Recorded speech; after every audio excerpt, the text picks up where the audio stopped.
Hey everybody, it's me, Remy the Comic Book Poser, and I'm here today to welcome you to Enter the Poserverse. You can see that we're upstairs in the dining room, wife office area today because she's out of town again. So we'll see if you get to see one of my children walking around like Winnie the Pooh if Charlie pees the bed again. But I'm excited to be here. This is one of my busiest weeks because I'm in charge of two different tournaments that are going on this week, and I'm losing my mind a little bit. But we all talk about how Thursday night doing some shop talk is our escape. So I'll go through our usual announcements, and then we'll bring on our guest for the evening, who I'm thoroughly excited to talk with, because it might be, and don't tell Travis this, my favorite book that I have kickstarted, because it is so absurd and over the top, but also so good. So we'll bring Manny on in a second, but I want to show off the poser pile for this week, and everything is going to get shipped on Monday, only because I'm dealing with a crazy hell weekend. So basically the poser piles for the last month and the I Got Drunk on Popping Around the World giveaways, those are going to head out this weekend or on Monday. But here's this week's poser pile, and it's a very odd assortment. But I've read everything in here but one, and I can tell you that I lucked into some killer books, and I'm going to put that one on the end, only because I'll talk about that one today. So we got from Vault Comics, Tim Seeley's new project, West of Sundown. So a good, creepy vampire, like, period historical drama, horror drama. We got The Rocketeer. Everybody, who is around my age can remember the Rocketeer movie that came out and was decent, or the Nintendo game, or it's making a comeback now in terms of some popularity. If you are older than I am, then you can remember the serial Rocketeer piece and the old Rocketeer comics, which there's a good chance are better than this one. Am I going to offend anybody? I don't know who Stephen Mooney is. So, Stephen, if your Rocketeer is good and I said it's not as good as the original one, then get off my lawn. We've got Batman Beyond, Neo Year #1. Surprisingly good, since this is the first Batman Beyond that I've read in a while. So, you know that I struggle with new DC, but very interesting take. The villain is also interesting, and Neo Gotham looks dope. And then we've got Batman 122, the final Joshua Williamson book. And then the last one is the second book in the pile that was not on the pull list this week. And I just need to do a better job at checking Behemoth on my League of Comic Geeks. But here's the A cover to Lucas Mandonica's Stargirl #1. I did not look to see how many parts this is. Hey, LJ. Oh, hey, Floridian Nerd. I'll click and say hi to everybody, but I saw LJ's comments. I will just say that the art in this book is absolutely stunning. So if you like some sci-fi, you like a little bit of taste of like some, Japanese influenced or the like manga-esque art, that book is really good. So all you have to do is comment on Tuesday's pull list video, where you'll see everything else that I was planning on picking up, and you'll get your entry there. Second thing I want to talk about is I said that I would drop into Monday's video the super chat giveaway from last week's shop talk, because again, Charlie came down and I forgot to do that, and both Umpty and David and Andrew were like, did I miss the video? And I was like, no, I'm just an idiot. And I was going to drop it before the live tonight, and it's on my other computer that is in the basement. So when we get done this evening, I will email it to myself so I can set it to drop at midnight my time, so you can see who won the Cthulhu Invades Oz hardcover. And the third thing that I want to talk about is on next week's Shop Talk, and I'll talk about who our guest is next week, because nobody guessed it based off of yesterday's image. on next week's Shop Talk, in addition to getting one hell of a creator who has done indie work and is now diving into the big two pool, we will do the channel member and Patreon giveaway next week, and I will reveal those items in Monday's video because they're sitting downstairs on my desk. And the second thing that we will reveal next week is I have been working on my first shirt. That there's one that you can go on Redbubble where it's like, here's the logo, and somebody will buy one like every 400 years. So I'm working on my first one, and the goal is to unveil the Poserverse Shop Talk exclusive shirt that I'm trying to play with to get as affordable as possible. Where basically you are paying the company I'm using cost. And I'll answer Weiwei's question really fast. I have half Venomized your Baxter Stockman. It's going to be in the round of stuff that goes in the mail on Monday that I think I'm going to have a good time stress Venomizing a Funko Pop. So I think that gets all of my administrivia out of the way. So I'm excited to bring on today's guest. That the way that I talked about it on Monday's video is that if you want to read something like, the Punisher Born arc of Garth Ennis, where you learn maybe really how there are no lines for the Punisher, and you want a good Vietnam story that stars an ape and not a man, then El Crudo is definitely the book for you. That it is 4 parts have been published, and if you look in the description of the video below, you can go to Manny's website, which I think is just elcrudo.com. I think that's what it is. It's in the description. But in the episodes page, you can read issue number 1 for free 99. You'll see some snippets of the art as we talk about the book today. But I like this because I like over-the-top war stories. But I was intrigued the moment that I first saw Manny interviewed on Comic Burrito that made me want to dive in and back. It was, I think it was issue number 3 was when I started going down the Kickstarter rabbit hole, that I was like, this is a very wild concept. And Manny is hands down one of the reasons why I am obsessed with small batch publishers and then self-funded publisher or crowdfunded publishers through Kickstarter or Indiegogo or any of the other places that are kind of popping up now. So I'm excited to, for the first time on the channel live, he's been chatty in some chats from time to time. He'll comment on things from time to time, but I'm thoroughly excited to be able to talk with him in person live. So we are going to bring in the creative mind behind El Crudo, Mr. Manny Shape. Wow, man. That's quite an intro, bro.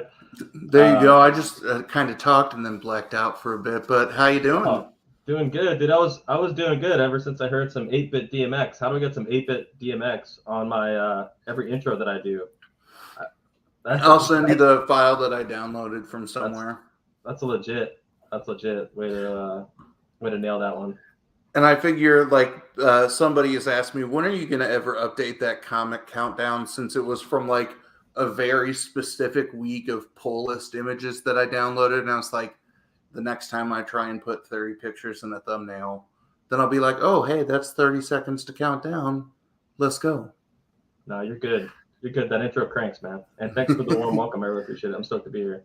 Oh, yeah. And I'm like I said, very excited to have you. That you have gotten me into this very niche rabbit hole of finding the wild world of Kickstarter comics and all of the different perspectives that we see. So the first question I want to ask, for people who may not be familiar with El Crudo or with your work or with you, what got you into comics? What made you either interested in them as a fan, right? Your origin story of reading the medium, and then what was the moment that you decided I want to be a creative force behind a book? Yeah. Well, I mean, if you go back to my origin story is probably Calvin and Hobbes. Even when I was like, first grade, second grade, I was always like writing stuff, like creative writing or whatever. I'd write like, Jack and the Beanstalk's satires and things like that in second grade. But Calvin and Hobbes, when I found Calvin and Hobbes, I was like, oh, this is legit. And I was like, I like studied it, and I would draw Calvin. You look at my third grade notebooks, and there wouldn't be any homework; it'd be all Calvin. And then honestly, when I was in third grade, I had an older brother, and I found my older brother. At the time, my older brother was reading comics, and I found one of his Dark Horse Predator books. Oh. So I went straight from Calvin and Hobbes to like Dark Horse Predator. And then I was like, holy crap. I'm like, this is, and I remember I stole that one and I took it to school and I was reading it with my friends behind the Coke machine. I was showing my buddy Ryan. I was like, hey, dude, check this out. Like, this is legit. And like, so that went around our elementary school. I've been hooked on comics ever since that. I mean, I asked my mom to take me to the comic book store immediately after that. And nice. Yeah, I've been diving in bins since I was probably seven or eight, and I'm still a bin diver, man. I love hitting a long box. There's nothing more therapeutic than the thrill of the hunt. Yeah, definitely. So I mean, yeah, that's so far. I've always loved comics, and then I've always had this like creative outlet where if I'm not like doing something, I'm not making something, I'm just not happy. So I've always been making something. Whether I played music for a long time and then I was writing short stories for a long time, I always wanted to make comics, and I would always make comics. And then I had the idea for El Krudo one late night, and I wrote episode 1, and then I was like, oh, this has some legs, and I would read it to my buddies, and they'd laugh. And then so I did a couple issues just in a notebook, loose line paper, and I'd share them with my buddies. In college and stuff. And then I put on the back burner for a long time, and I got into business and, went to school and had a career, all that stuff. And I had a little extra money. I'm like, dude, I still want to do El Krudo. And so we put together EK1, and I can't stop now. Now I got the bug, dude. It's so much fun. And so much fun making comics. That's awesome. And David, thank you so very much for the $5 super chat. You know how much love I got for you, bro. So talking about El Krudo 1, was it always something that you knew you wanted to take the crowdfunding route, or is it something that you tried to shop around for a while? First, I got to say, I don't know, Cole's comic claims. No, I'm not 20 beers down. I'm one glass of wine. But it is Cole's beer comic day. claims is Cole from Comic Burrito. Yeah, so today is burrito day. I don't know if you guys know that. It is. I did have a carnitas burrito tonight. I did not have any beer. I just have white wine, and I'm switching to red wine right now. So I'm 1 for 2. Nice. But no, I'm working on it, man. I'm working on it. In terms of crowdfunding, no. Like when I wrote El Krudo, I did not know that crowdfunding was a thing, and never even occurred to me. So we just made a book, man. We just literally just made a book. El Krudo. I wrote El Krudo as like a short story back in like 2008, I guess 2007, 2008, and then I tried to do some things with it. Nothing ever really came to it. And then finally, when I got some money and I asked some of my buddies for some money, I was like, hey, this is how much it's going to cost, get some artists and do some work. I found Zeros on Craigslist, actually, and Zeros and I worked together for like 3 years after that. So essentially it's funded by me and my buddies. And we got the first one done, and then I've been selling one. I used all the money from one to fund 2. And it's just kind of been snowballing that way. I started crowdfunding on EK3, And that's when now it's just like paying for itself. And yeah, all the money from EK4 is going into EK5. All the money from EK5 is going to EK6. I'm just going to try to keep this train going.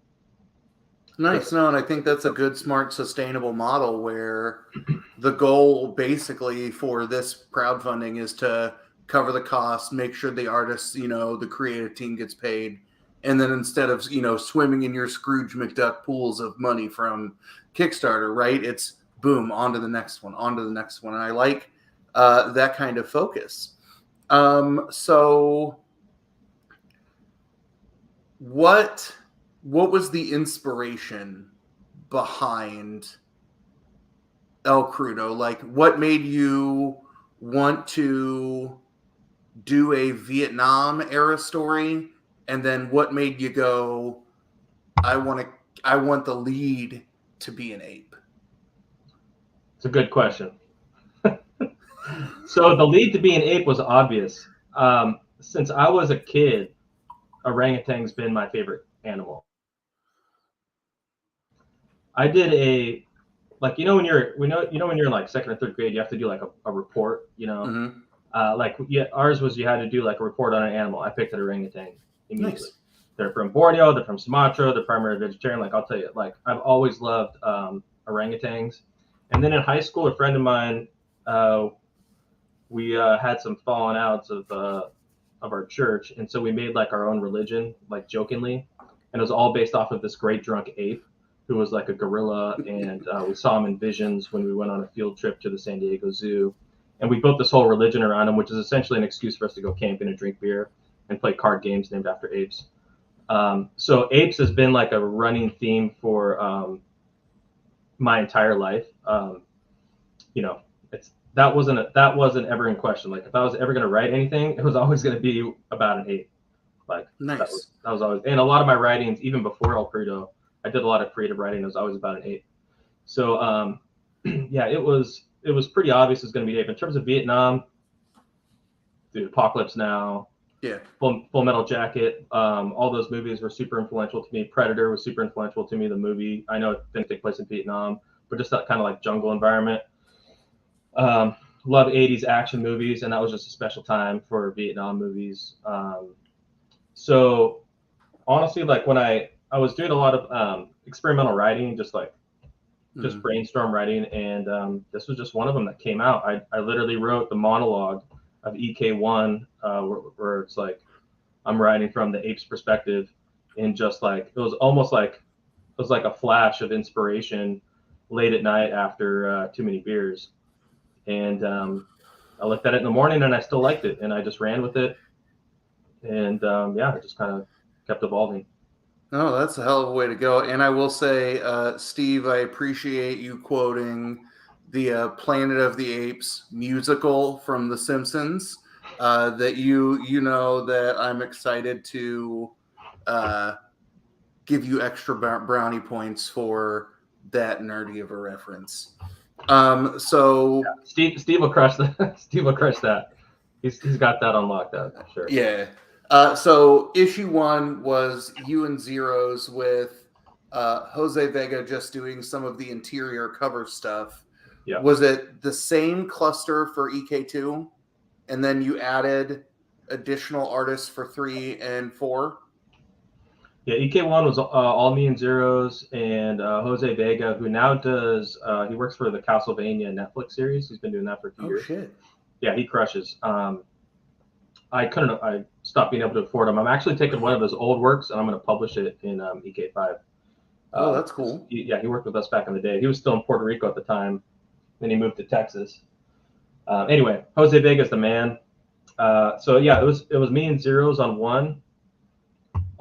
And like, we did all the lettering too, like, but we didn't know what we were doing. It was the first comic he ever made. It was the first comic I ever made. Like, we were just like experimenting. We just wanted to try something.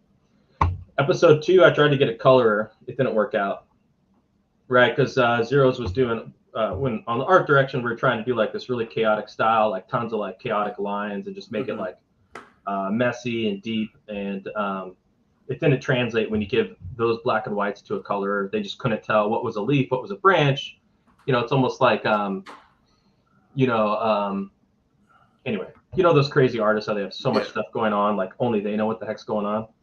Episode 3, we branched out a little bit, and we got a letterer, and we got somebody else to do some more pinups. And then episode 4 was when Zeros was already on his way out. He told me he can't do El Crudo anymore because he's got a career in 3D game design. Nice. And he's just like, it was just taking up too much time. So we started working with a bunch of different artists, Andres Ponce, German Nobile, and we went and kind of expanded our team.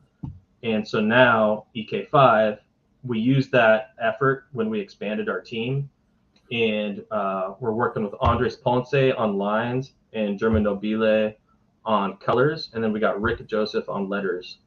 And the team's just freaking crushing it. Absolute home run. It's the most beautiful book I've ever seen. I can't wait to get it out. EK5 is just absolutely amazing. I'm really proud of the team, and nice. I'm doing everything I can to get the word out because the team deserves it, man. They put a lot of work into this book, and it's a good looking book. Say what you want about the writing. In spite of your efforts, they made it look beautiful.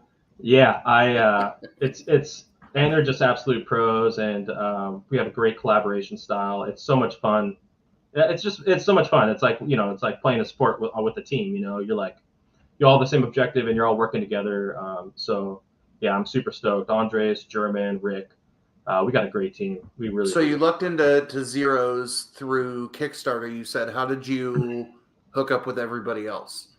Sure. So German, I found on ArtStation. I saw some of his work, and I thought it was dope. So I reached out to him, and we did a pinup. And then, so he did a pinup. I don't know if you remember in.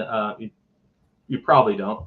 In EK3, there on the back inside cover, there's a sequence where El Crudo is coming in from the roof. It's like a flashback from when he's a kid, and El Crudo's coming in from like the ceiling, and he's holding like a capuchin monkey, and they're breaking into a refrigerator, and they're stealing a bunch of beer, right? So I'm gonna make me big for a second, so I can show that. I had this idea for a pinup, and I was looking for an artist on ArtStation. Yeah, that one. So it's like El Crudo. It's like a flashback from when they're in training, and they're like stealing beers in the middle of the night. They're about to get caught. So I had this idea for a pinup. I worked with German on it, and then when like 2 weeks later, after we published that, I found German his artwork in the dollar bin. He did this project with it's called God is Dead. He did this project with Avatar Press, and he did it turns out he did like 36 covers for him for Avatar Press. And I called him. I'm like, German, bro, I see your work, man. I found your work in the dollar bin. He's like, oh yeah, man, I did like 30 something covers for that. And like Alan Moore did some writing for that, and Kieran Gillian did some writing for that series. So I've been working with German ever since. Like I love working with German. He's great.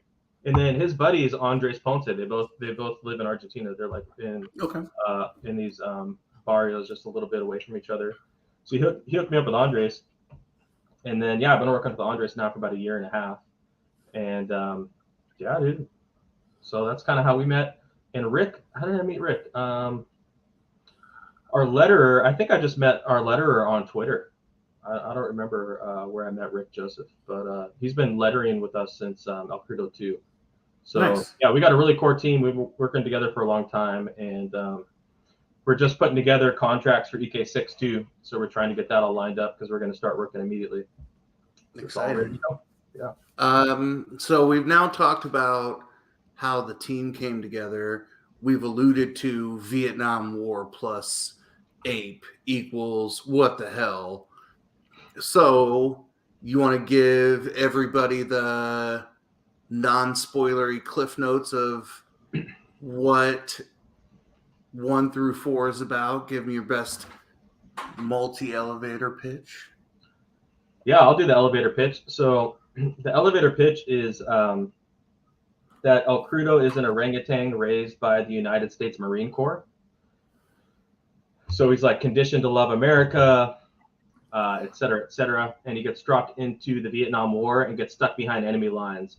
So it's all based off of the internal monologue of an orangutan, raised to hate communists and raised to hate the Vietnamese, and can't wait to get back to America, but he's stuck behind enemy lines.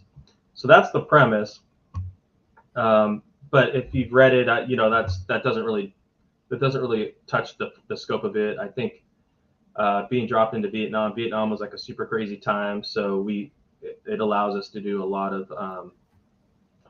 of exploration into different themes, like different adult themes, like substance abuse, international political economics, violence, the use of tribalism in war, us versus them concepts, a lot of different elements, and putting it in the Vietnam War. It occurred in the Vietnam War allows us it gives us a lot of liberty in that area, and also having the internal monologue be based off of an orangutan and not a man. It also gives us a lot of liberty to explore different concepts. And then the other thing I'll say, it's kind of like if operant conditioning, where you can like train animals to do things with positive and negative reinforcement. If operant conditioning was just a little bit better, right? Let's say it worked like 15 to 30% better than it actually really does. And these apes are products of that. So that's kind of like the universe that El Crudo lives in, is if operant conditioning worked 20 to 30% better, and you could actually use apes to do these kind of complicated, interesting tasks and whatnot. So, well, and I'll show some panels of that. So, as I was chatting with J1 and Jelly about everybody getting ready for the interview, I was like, oh, you all might not have read it, and I had 1 through 3 in my digital storage, and I emailed Manny. I was like, hey, I can't find what I did with my PDF of issue 4. And then when I went to pull my books from my Kickstarter box downstairs, I was like, where the fuck is number 4? And then I went through my Kickstarter log, and I fessed up to Manny that I backed 3, needed to read 1 and 2 before I got 3, even though I think I backed it to get all of the digitals. Bought 1 and 2 from the shop, and I was like, oh, I didn't read number 4. So after him dunking on me earlier, justifiably so, I thumbed through issue 4 again, and one of the things that I kind of wanted to highlight about issue 4 specifically, and my screen share button is right here behind my microphone very conveniently, is where you can kind of see all of the multiple art styles blend together. That while issues 1 through 3 are very heavy in terms of a lot of text-based plot exposition, what I really liked about issue number 4 is, aside from maybe about 6 pages in this almost 50 pages book, it's by and large a silent issue. And I love how you can see, so many different artistic styles, from, the machete through the jungles to, El Crudo you need smoke. And that's where I really like if you have not seen the humanized version of an ape, right, then nothing is better than an ape starting to trip balls. But then as you go through this, you are seeing elements of, why are you not moving when I click on you? What almost are like photorealistic paintings of orangutans in the wild. And it's like, oh shit, he's dreaming. And I've been transported into his nature documentary, where we get the full origin of how El Crudo ended up in American military hands. And I don't want to spoil all of the big elements of it, but the other thing that I liked, right, is, you talked about how the Vietnam era primed us for great action flicks. And I think there's nothing better for action and war films than when you get a training montage.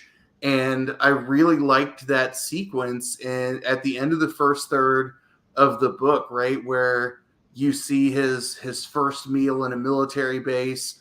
To, you talked about some of the elements of operant conditioning, like here's the good, wholesome white Midwestern American family with 2.5 kids and a picket fence, to here's Charlie. And the apes are like, wait, what the fuck's going on? And then this very simple notion of, like, if operant conditioning were better, that in 12 very simple panels, you see, baby orangutan playing with blocks evolve into the force that we know he is now, 3.5 issues into the series. And I like seeing, right, like, here are the things that they are measuring, here are the things that they are scoring, that it is building a broader world of, empathy towards El Crudo, where you're like, you start to see him being as conflicted as, Vietnam soldiers were, that they're getting planted, in the midst of all of the shit. And they have that crisis of, am I doing the right thing? He is having flashbacks to his childhood, his change in circumstances, in the same way where, we see some of those classic protagonists in any good war film that has that same kind of, like, how the hell did I get here moment, that I think was a very interesting change of pace from how high intensity it was of getting some of, like, the here's how he was trained just before he left for Nam, here's how badass he is in action. Like, the reference point I started this all off with was looking at Punisher Born, which kind of offers one of those, ruthless origin stories of Frank Castle. And I like how we get that, like, here's where he was as a soft, young, impressionable ape, and how did he turn into the cold-hearted killer. So I guess in terms of the way that you've pieced the narrative arc together, what made issue number 4 become the best vehicle for kind of his full backstory? Dude, the way you broke it down, like, not a lot of people, well, maybe people do read it like that, but you're like one of the few to, like, really try to break it down and think about it. I mean, yeah, we are, like, I'm pretty cognitive of what it is that we're trying to do and what I'm trying to articulate with this book. I have tons of respect for comic books, and I'm really trying to, I'm trying to tell a specific, not a specific story, but multiple stories. And it's, thank you so much for taking the time to understand the nuances of maybe some things that we're trying to explore. So in terms of El Crudo, so El Crudo it's one story arc. I wrote the entire story arc of El Crudo in 2007, 2008. So there's a beginning and an end. So when I first wrote it, it was a short story. It was meant to be read in sequence, right? Mm-hmm. So it was always going to be this kind of pacing. The most frustrating part for me was in the production of comic books is it takes so long to make 1, 2, 3, and 4. Like, so like I made 1, but I already knew what 4 was going to be. You know what I mean? I made 1, I already know what 10 is going to be. I already know what 12 is going to be because we already have the story arc outlined. So I'm making 1 through 12, and the goal is that once 1 through 12 is done, that somebody can sit there and read 1 through 12, and that's the experience. That's the experience that I'm making. I only chopped it up into chapters because of the nature of publishing and how long it takes to produce a comic book. If I could, I would make the whole thing and I would palm it, but it would cost me like $60,000 to make, and it would take me like 12 years. So it's like I might as well chop it up and put it into different issues. But it's not written like that. It's written to tell like a single story. So the pacing is very deliberate. And that's what I'm thinking when I'm doing the pacing. So like when you read EK5, EK5 is deliberately supposed to follow EK4, right? And then after that, so the pacing is deliberate from a storytelling arc. I'm not like a professional storyteller or anything like that, but I do kind of study the art of storytelling. I've always been a storyteller, so I do appreciate that. And just because it takes me 9 months to make a comic book, I'm not going to slack on the storytelling or the pacing because honestly, like EK4, how many customers did I have? 250. I mean, that's nothing, right? That's nothing. So let's say I get 50 more customers not customers, but 50 more readers. Let's call them readers for EK5. They're not going to know that EK1 through 4 was around for 4 years. So when they read it, right, they can read 1 through 5. They can read the whole thing and they can kind of experience that pacing. So I'm kind of going off of that mindset in terms of pacing. So all of the elements that you talked about, we definitely have considered, and we're very deliberate in the stuff that we write. And when I say we, I mean me. It's just we're a team. So I mean it's we're a team, so I don't want to just say me all the time. But we're pretty specific about what we do, and not everybody picks up everything. So thank you so much for taking the time and really taking the book seriously enough and reading it. That means a lot to me. Well, I think that's a really interesting element of how the story kind of shifts, right? Like episodes or issues 1 and 2, you're like, it's an ape killing people in Vietnam. And then as you're getting more of those elements, it's like, oh, this is real fucking smart. Like, you got me. And I think that, one of the reasons why I've been able to be so analytical with it is I think that there's good, I think about the books that I want to buy, both the single issues of and trades of, and it becomes that question of rereadability, right? That I'm not going to want to take eventually 12 books out of bags and boards and pray I don't tape pull something, right? That I want to be able to have that chunk up, and then I want to be able to sit down and binge it in one experience to get that same thing together. And I think you can definitely, you have so many different layers to what is happening in the story that I'm sure once I go back and reread everything again when issue number 5 is in my hands, that'll be like, oh, I see what you did here. Oh, I like this little nod. And David, the answer to your question, where can I get a set of these books? Oh, you want me to give the answer? Yeah. Hey, we got a Kickstarter going on right now. You can get episodes 1 through 5 delivered to your door probably by like June. Honestly, printing's, the art's 100% done. So for EK5, the art is 100% done, but printing is just a pain in the neck. I don't know if you guys have ever tried to print a comic book, but it's not super fun.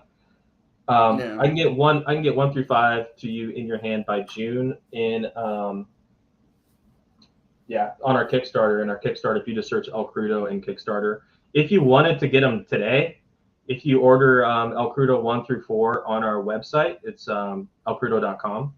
I'll put them in the mail tomorrow for you. So then if you like those and you wanted to continue to support the project, you can back just the single issue for EK5 on our Kickstarter. And that's another way that we can get those to you if you didn't have anything to read and you wanted some crazy indie comics. And that's the best of it. And because I'll the mail tomorrow. I've got the website pulled up that you can pick up issues 1 through 4 for $22, and then for $25, if you wanted just issue number 5 physically, then you can get that plus some stickers plus I'll just kind of say, and this thing, when you back issue number 5. Oh, the top secret?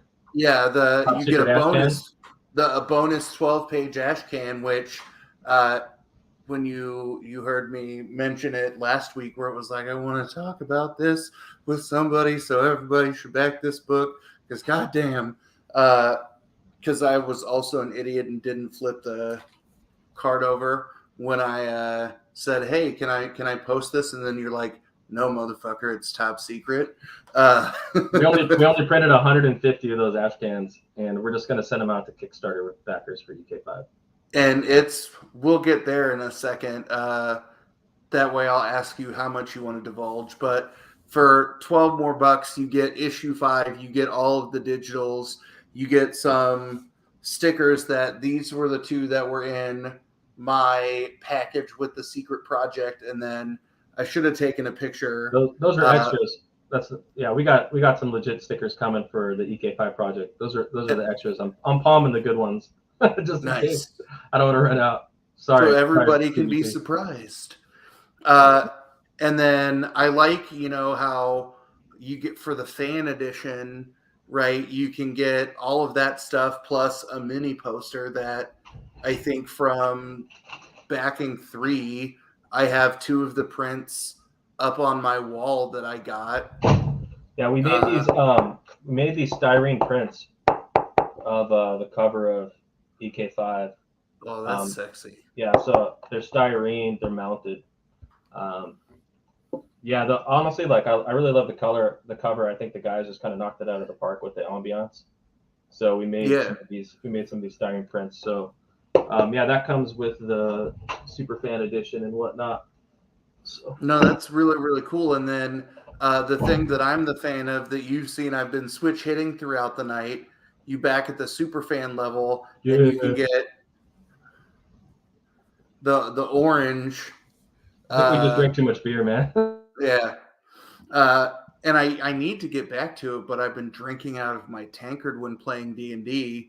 You can go back and find like 4 months worth of Tuesday night posts on my Instagram where it's like D&D and El Krudo koozie. But I like those elements there.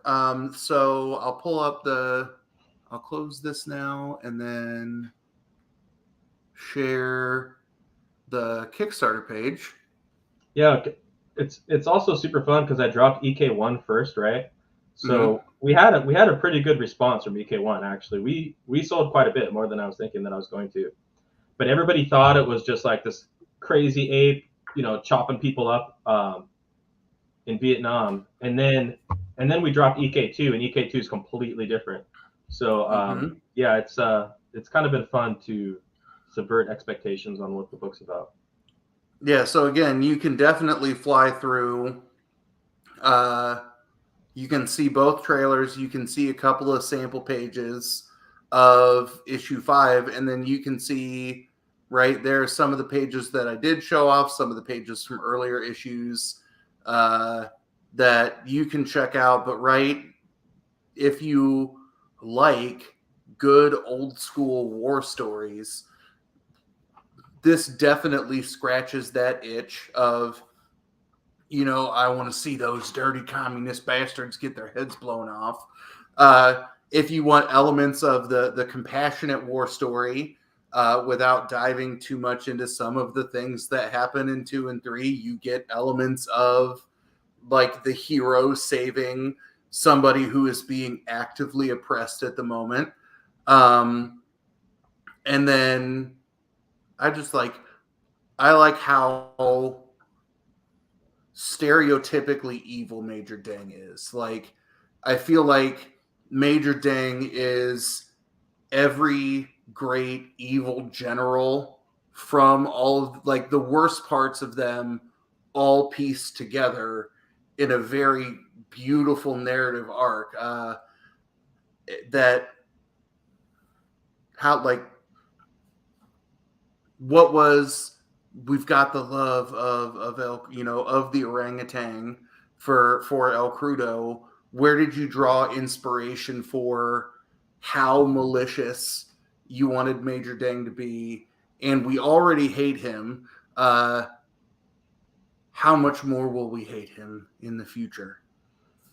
Well, Major Dang is he starts off as the most obvious character to hate, right? Mm-hmm. He's a vicious, horrible villain. And one of the things that I hate most about people is when they, are show violence, not show violence, but they inflict violence upon the helpless, right? Yeah. And we see that in the first scene of Major Dank, is where he has a helpless animal, Mm-hmm. and he inflicts violence on it, and that to me is just a sign of just utter, utter disparity from a human being. Like, how could you ever do anything like that? And then it just keeps getting progressively worse and worse. And the origin story of Major Dang will actually come kind of similar to Okay. El Crudo's origin story. And we'll start to unravel Major Dang a little bit and see what made Major Dang Major Dang. Okay. Because they are kind of like two opposites. They're the yin and the yang, and their worlds collide, right? So they're both kind of like, I wouldn't say conditioned, but they're both products of their environment. And they both kind of are, I wouldn't say not even radicalized. I think that word's, it's so charged right now, but Yeah. they're just products of their environment. And he's definitely a horrible figure. But writing a villain is, you just got to write stuff that you don't want to write. It's like you just got to make him a villain, And but yeah, we'll get the Major Dang's origin story. I believe it's El Crudo 9. Okay. And we'll do a similar flashback as we did to El Crudo. It's opium induced as well. I don't think you mentioned that, but El Crudo's flashback is opium induced. So Major Dang's is also opium induced, and we'll explore some stuff with what it's like to be young and poor and urban in Saigon. So nice. I'm going to scroll back to the top really fast. So here are the stretch goals for the project. If it cleared $1,000, which it did, then everybody gets one of these. And I'm intentionally only showing the back cover. So if there's anybody who wants to Zapruder film this interview and be like, what is it? You'll see, like, spoiler alert, it's a flash of an ape and a white back cover. So that doesn't give you anything. I said this to you, man. You definitely hooked me up with that book, so I just wanted to show my thanks and send you something. You're my creative drug dealer. 2,000 gets the trading card, and then 4,000 gets a mini poster to everybody if they backed at a physical level. So with 36 days to go, only $400 and change or $500 and change away from the second goal is not that bad. And that's the other thing that, I'll kind of point out is that this project, when it was launched, funded real quick with the $500 goal, right? Because, I like when you talked about how kind of this project is really funding the next one, that I like the low goal bar, because at the end of the day you're going to get something, right? You're not going like, oh, you have a $10,000 project and this is your second Kickstarter. Oh, I'm not seeing that, but I'll back it to show solidarity. So I like that bar. But to see 47 backers pledging that, that almost every backer is going for the physical level plus. So you have been successful at cultivating a repeat audience. And I think that shows with as quickly as it was backed, or just the funding to, or the backer to funding ratio, that people are willing to spend the extra money on, getting an extra print, getting, a shirt, getting, you could back at the level 5 physical issue and then add on 1 through 4 for $20, right? But you're seeing people willing to give that money, that you have been a successful comic book drug lord, that you are getting repeat offenders. Yeah, in terms of what we've been able to do was essentially like my sunk cost is EK1, right? And it's not mine, it's me and my buddies. Like we split it up because because I explained them and I've shown them all the work and like we kind of understand and we have like a vision of what it is we're trying to do. So EK1 is our sunk cost, but EK1 paid for EK2. EK2 paid for EK3. EK3 actually made a little bit of money, paid for EK4. EK4 made a little bit of money and it paid for EK5. So like all the artists are already paid, all the teams already paid. That budget's like secured. And so now anybody that's backed EK4 we did pretty well. EK4 we did pretty well on EK4. And was EK4 where the charity piece was attached to it, or was that EK3? You mean when we sponsored a orphan orangutan, the charity? Yeah. Yeah, so that was when we had some extra cash and we're like, let's sponsor an orangutan, because I don't know if you're familiar with the situation in Borneo and Sumatra, but palm oil is decimating the forests and whatnot, and the natural environment, the natural habitat is being decimated. So, and there's a lot of it's pretty tragic. So that's always been like a pet project for mine. I've always been a supporter of that. And so we had some extra money, and then we got some friends to raise a little bit of more extra money, and we were able to sponsor 2 orangutans. That's something fun that we can do. But in terms of EK5 and where we're at today, so we feel good about having a $500 goal because we know EK5 is gonna get made. We do probably like 40 to 50% of our business on Kickstarter, maybe 30% on Indiegogo, and then I sell stuff on my website and eBay. Every couple weeks, I'll be shipping out a handful of books here and there. And I'm in some local comic shops, so like we kind of have like some different avenues. So Kickstarter is just one avenue. We feel good with the $500 goal. Everybody's going to get their book, and in terms of repeat customers, everybody that got EK4, they were already waiting for EK5, right? They've been bugging me for EK5 for a long time. So everybody just like all the like the core people, they all jumped in. You see 47 people, they all jumped in like 2 days. Then that I saw that and I was like, hell yeah. Yeah, I mean, one of them is my mom. The other one's my brother. So really, it's like 45, right? But 45 people plus the obligatory family chip in. But yeah, there's a bunch of other people that aren't even on Kickstarter that we saw through our site and stuff. But everybody knows if they got EK4, they got our package. Like we always send a dope package. We never disappoint in terms of a package and what you're getting, and everything's total value. We try to keep the cost as low as possible. It's really just to cover the cost and a little bit of investment for future projects. We really try to make it accessible to everybody. Yeah. We have our digital package is only $6, so it's like all 5 books plus our ash can plus some other stuff. It's close to 200 pages for $6 of digital art. So we really try to make it as affordable as possible. It is not cheap to do like this boutique publishing. Like it's not cheap. The costs are real.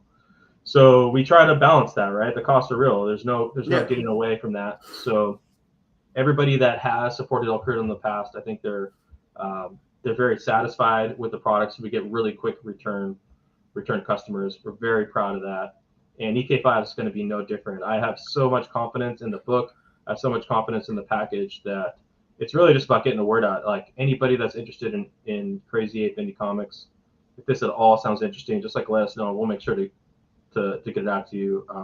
If there are any serious barriers, financial barriers, we get it. We'll work something out. Just DM me or shoot me an email if you want to read our work.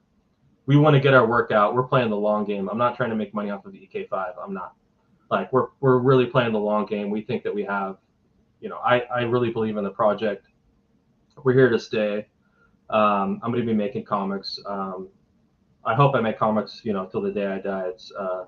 It's a passion of mine, and El Crudo is definitely a passion. So if you're at all interested, let me know, and we'll make sure that we get some work out to you. That's the other thing that I didn't highlight on the pledge page, that last week with Travis and the other creators who were on for Cthulhu Invades Wonderland, one of the things that I love about all of the Orange Cone Kickstarters are the same thing that I love about yours, is that, you know, I'm looking at $12 for a physical issue plus, right? And there are other books where I have paid $25 for a single issue, nothing special about it, no, like, you know, the justification that you just gave, like printing costs, shipping costs are high, plus it's not us building a big pile of cash, it's us covering the cost for the next one, that we're so confident in what we're putting out, right, that the turnaround time between the announcement or you know, EK6 dropping on Kickstarter and EK6 being in the mail, like, you know, you said if you backed and got all of them, they're in your mailbox in June. Some of you might be like, but that's like 2.5 months away. But that's also because the project doesn't end until mid-May. So I think, you know, you're getting a book, an ash can, stickers, and the digital collection. So if you want to be able to sit there and reread the story until the next one comes out, that I think bang for your buck from a, you know, an investment level of here's $12 in my paycheck, that's something that makes very, very much sense to me. And I think that's something that I really like, that, you know, as I compare like higher tiers of what people have, like, you know, in realizing that I didn't back issue 4 and wanting extra physical copies to have like giveaway bait or stuff like that down the road, right? I see physical copies, digital copies, a mounted metal print, and a shirt all packaged together for $120. That to me seems feasible, right? Especially in knowing that I'm backing it today and just have to remember in a month that I have to do that. Whereas like if I wanted to get a shirt on other projects, right, then I'm going to have to back at $750 billion because they'll give me a shirt and then also Skype me to talk about a comic development project that I have in mind. And it's like, I just like your book. Can I have a shirt too? Because I'm a man child and don't wear adult clothing. Like the ratio of comic book shirts that I wear, like I wore this all day at work under a school basketball hooded sweatshirt, that I'm locked into my child phase. But I like the approachability of that, you know, you have created a self-published book that is as affordable, or even in some instances cheaper, than going to buy a single issue. Like I think I paid $6 for a Batman book just because it has a cardstock cover this week, right? I can get one of your issues for $4 to match those things. So I love the accessibility level of that. And I think, you know, you've done a good job of creating things to incentivize new backers to kind of go just a little bit higher. But then you're also sprinkling new things in for people like me who are like, what? There's a t-shirt now? Yeah. I can get a t-shirt? That, hell yeah. You know something that I'll comment on? Sorry to interrupt. No, you're fine. Feel free to interrupt, because I'll just kind of like filibuster for a while. So you can just be like, shut the hell up, and I'll go, yep, I'm used to that. One of the things that I learned early on is that nobody's really going to appreciate El Crudo until they read it, right? Nobody's going to hear the title and think, oh, what's that title about, right? The title doesn't resonate. It doesn't resonate. Yeah. Nobody's going to...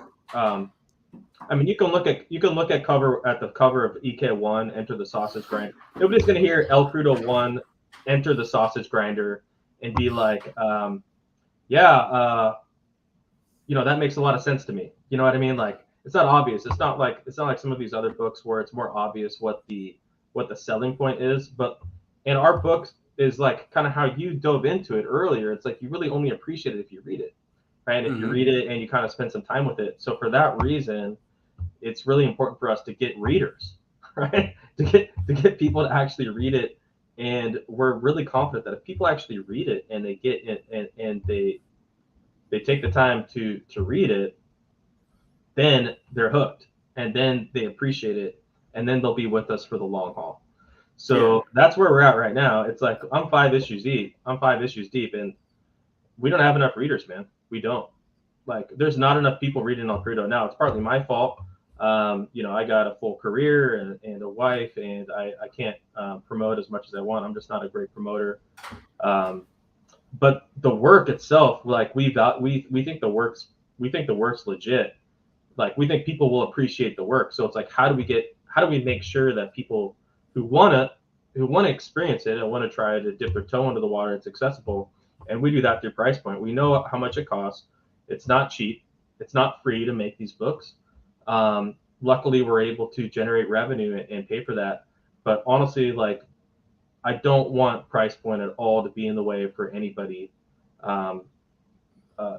who's interested in El Krudo and wants to read it, because I know if that person does, they're going to appreciate it. They're going to take something away from it, and that they're going to be stoked when EK6 comes along, and that when I put an EK6 launch page on Kickstarter, that they're more likely than not, if they see that, they're more likely than not to click, I'm interested. I want to check that out.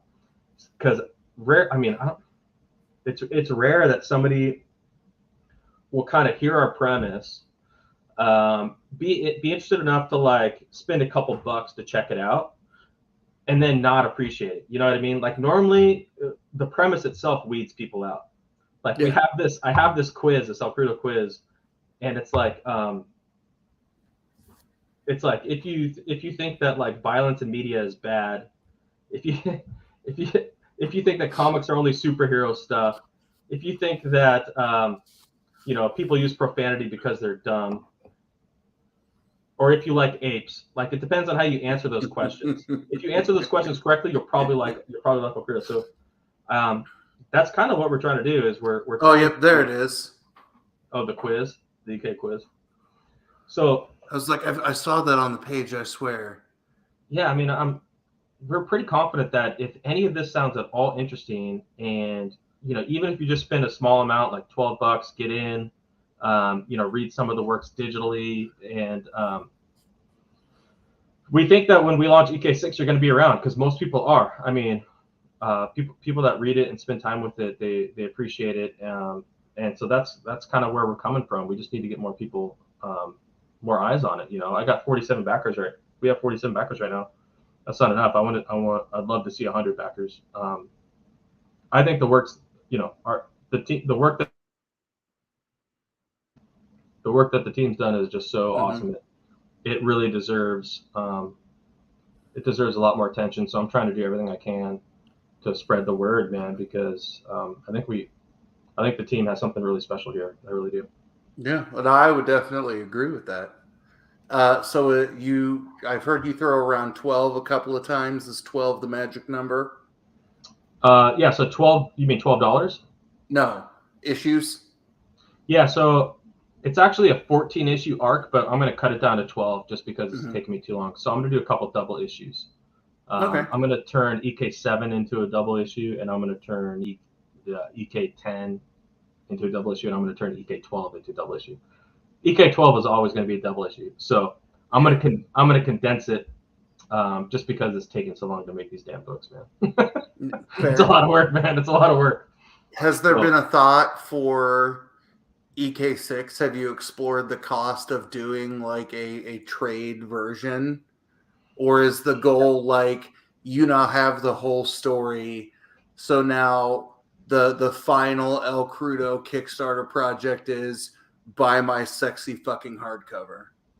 Yeah, so I'll probably do that. I'm running out of EK 1 through 3s. So EK 1 through 3s, I did offset printing.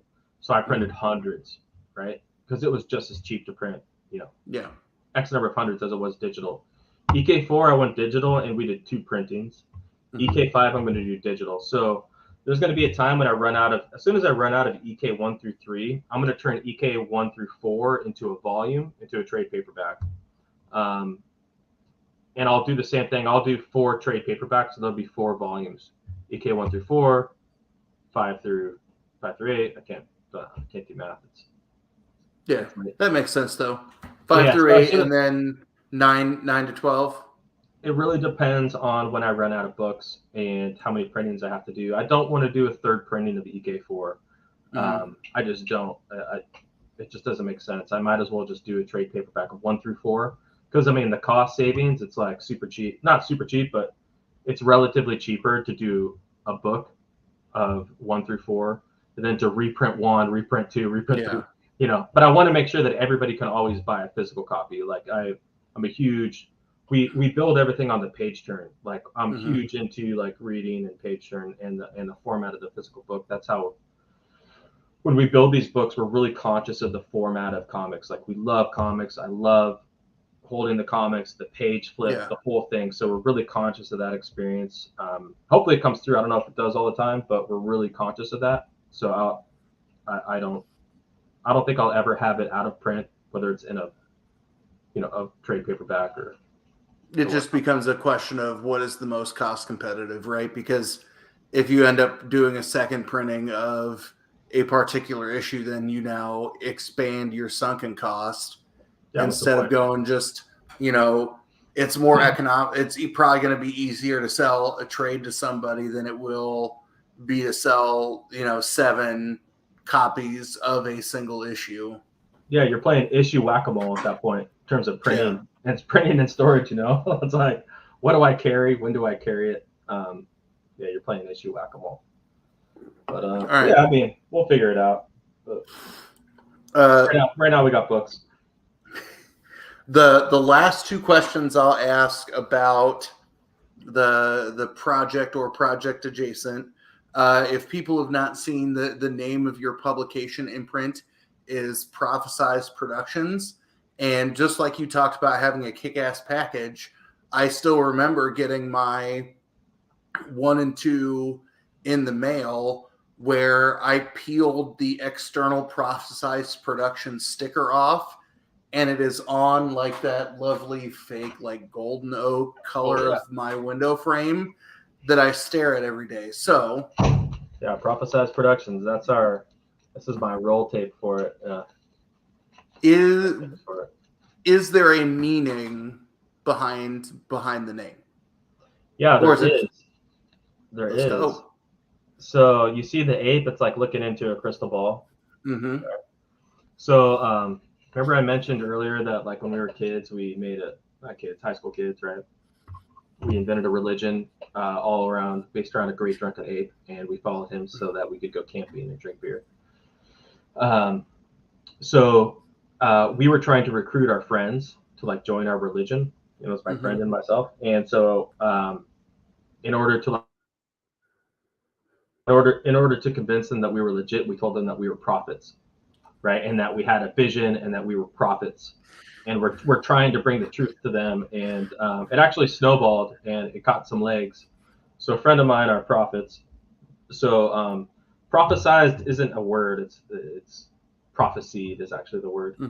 So I kind of like turned it on its head, and then so that's where the word prophet comes from, and then prophesized is just a made up word. Nobody can, it's not even a real word. Yeah. I think I kind of own that. I don't know. Maybe I don't. You better trademark that shit real fast. And then the ape looking into the crystal ball.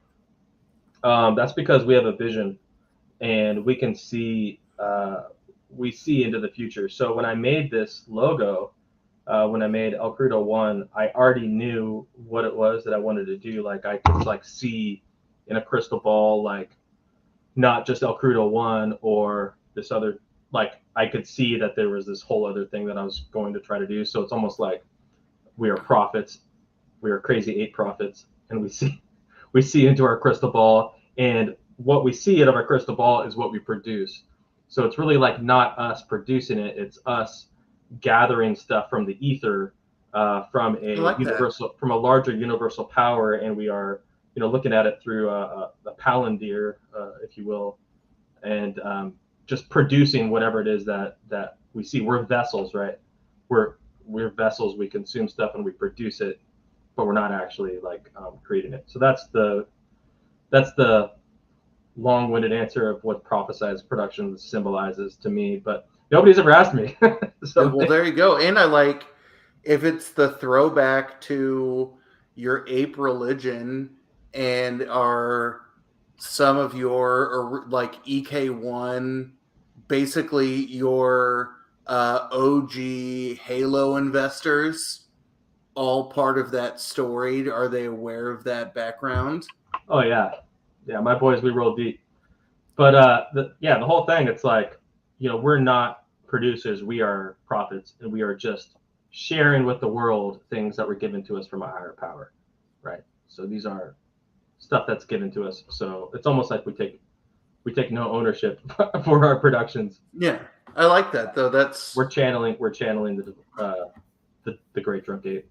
Yeah, instead of our evil robot overlords, it will be the Great Drunk Ape of the future. I like that. Yep. The last question I want to ask is about this. So if you back at a physical level, you are guaranteed to get a copy of an ash can. And I don't want to ask a question to give anything away. So what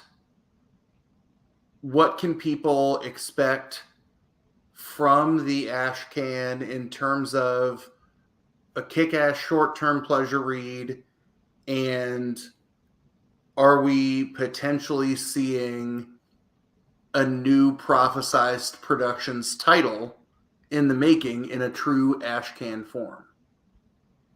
So yeah, what I sent you and what you're referring to is a new concept that we had.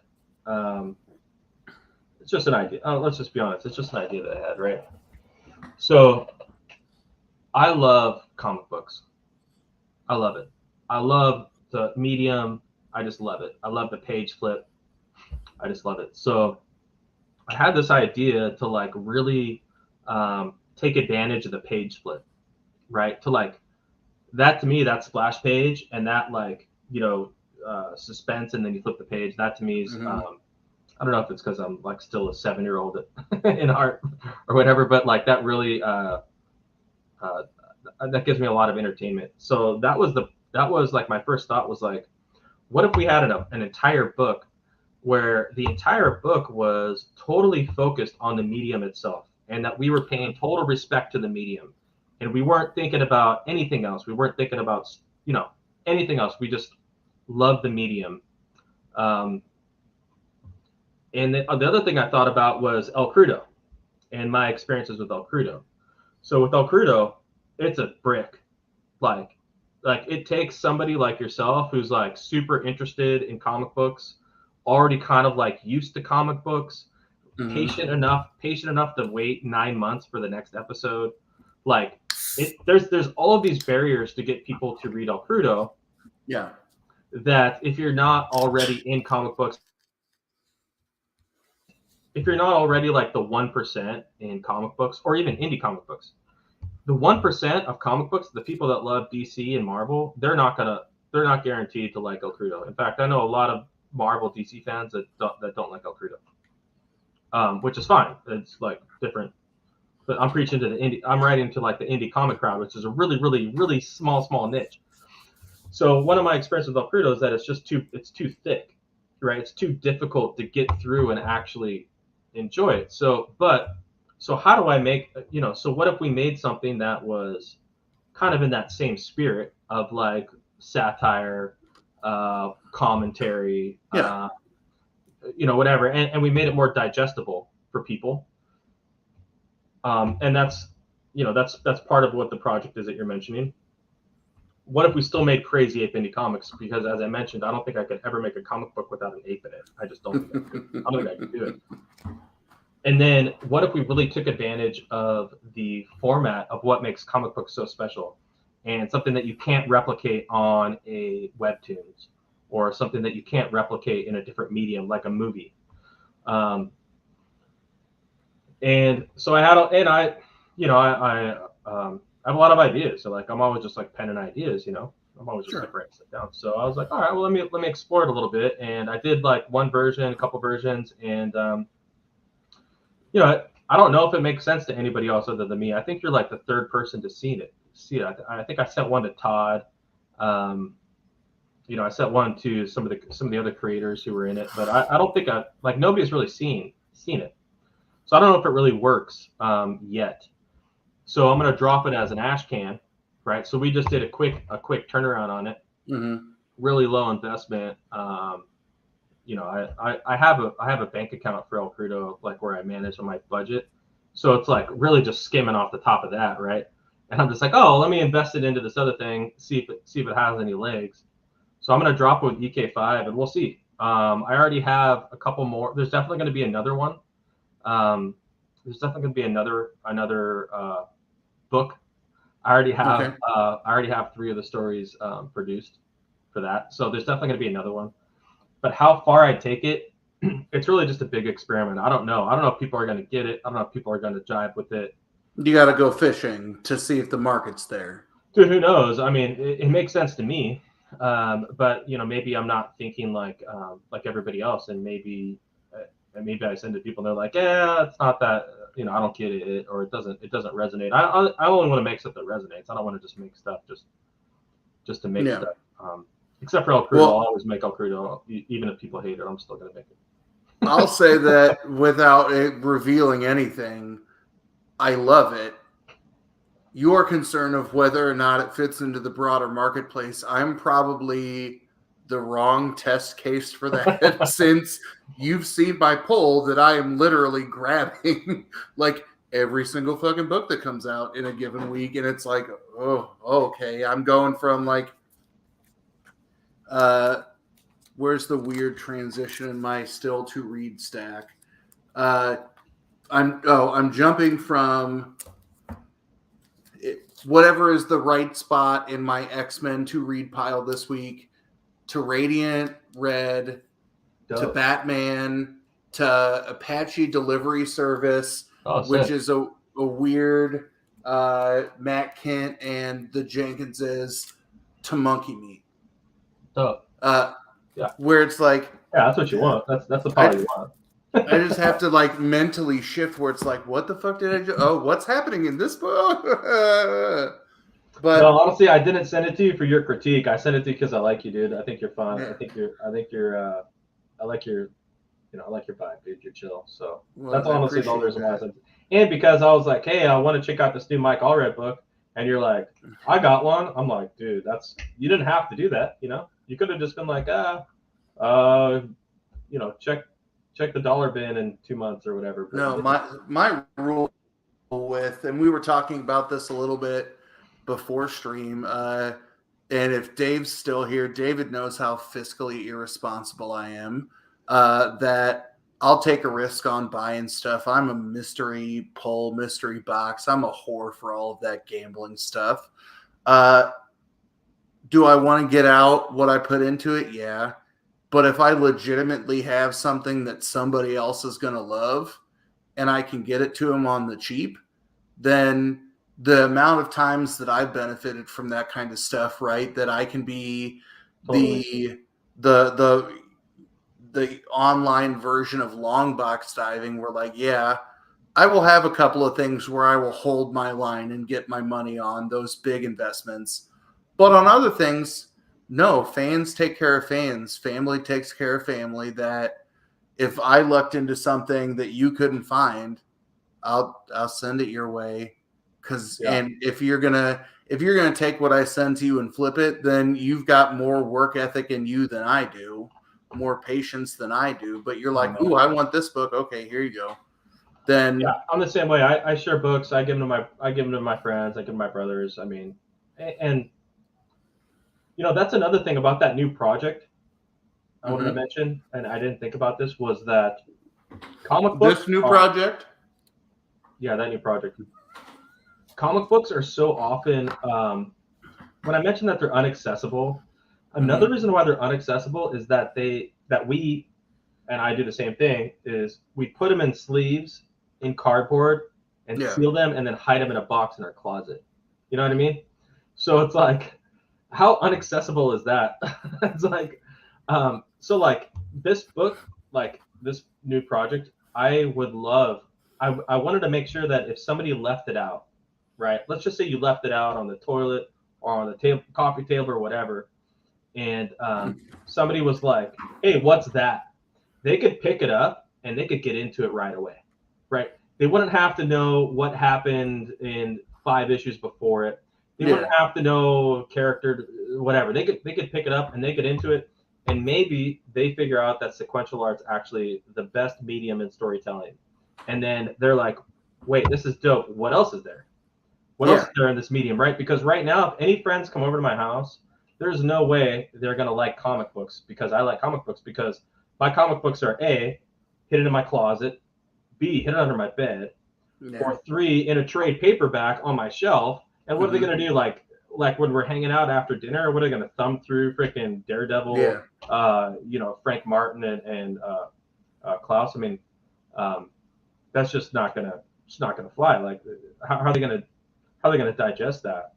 So hopefully this is like the entry level drug for sequential art or American style sequential art. Well, I mean, I think I agree with you that the level of readability of this is the reason why I love and hate like 6-issue mini or single arc indie comics. That one of the reasons why I was so hesitant of getting back into reading and collecting after being gone for so long was being overwhelmed of here's what's happened to X-Men in 15 years. Here's what's going on in Batman or this or this or this.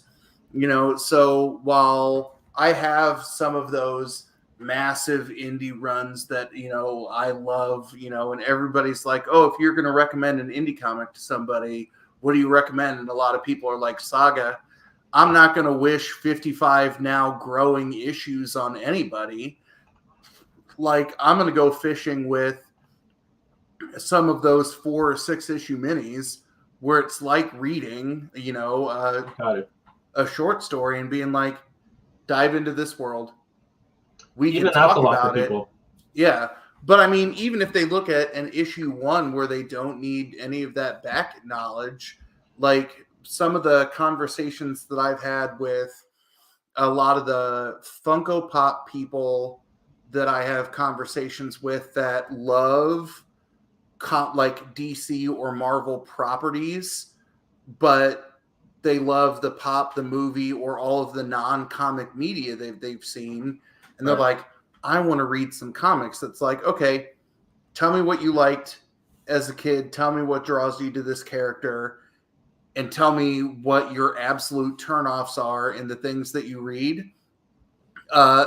And I can have that, like killing me softly with his song kind of moment where it's like, based off of those things, I'm going to try and pull what I think are 4 good recommendations to hook you to the media based on your reading habits. And I like that that's part of your thought with this new project. And Shutter said, move this slower. So let's see if I can do it this way. There you go. There's the whole back cover. Dave says turn it around, but Dave didn't tell me at what speed, so I'll just go like, Pya! It's going to cost. Yeah, we're giving them all away. I mean, if you're a backer, they might already be backers, but if they're physical backers, they're getting them. They're already printed. So they're getting them with DK5. But Shutter's funny, right? He says, or they say, I don't know that person, so I apologize. You only need 5 books a week to keep up with X-Men. Yeah. But can you imagine, like, so those people, like us people who read comics, like we're already in it. I can give you El Crudo, and I know you're good. Like, you're gonna read it, you're gonna read 2, you're gonna read 3, you're good. Like, you're gonna get into it. But there's this whole that's like 0.4% of the population. Yeah. And the 99.6%, I think they're doing it wrong. I think they need to be where we're at. So here's something that I can make that is true to myself. It's true to, it's true to like my passion. It's true to what I believe in comics and what I want to make, while at the same time somebody can pick. I'm keeping issues on my coffee table after dinner, and we're sitting around bullshitting with a glass of wine, and I have some people over or whatever. And if they can pick that up, and they can read, 1 or 2 stories within 2 minutes, 3 minutes. They don't even have to break out of conversation. They can dip their toe in the sequential waters, and it's not a Sunday funnies. And I'm showing the value and the benefit of the medium itself. I'm highlighting the value of the page flip, for example, the reading experience. So I'm not saying that anyway. It's a big experiment. I don't know if it's going to hit. We'll see. We'll see. But I think as much as you said earlier, kind of downplaying your skill, right? That I'm not a great storyteller, but I study this. I'm not this, but I do these things. Like you are a student of the game, right? You know the kinds of things that turn you and readers like you on. So even if you're not somebody who's going to win 4 bajillion Eisner Awards, right? You are writing the right kind of book to people who are like us, where you know what you like in a specific book. You're not trying to make a bajillion dollars off of a pump and dump project. You want to tell your story that has been your creative passion since your high school days. That, if you can do that while showing an educated approach to knowing what kind of comics sell, but then also doing your love letter to the medium, then I think that shows a level of respect that we don't necessarily see in either crowd-funded projects or things that come from a larger publishing operation beyond, that have the weekly, monthly issues come out. So I think that's one of the reasons why, I've seen or listened to other interviews. I've read your book. We've had little chats here or there. And that's why I really enjoy your work and have kind of become obsessed with your universe, is that you are doing things intentionally, and some people might miss it, some people who might get it, and they're like, depending on how you read comics, it's literally something for every kind of reader, as long as you are okay with a murderous orangutan that likes opium that may say fuck a couple of times. Everybody likes opium.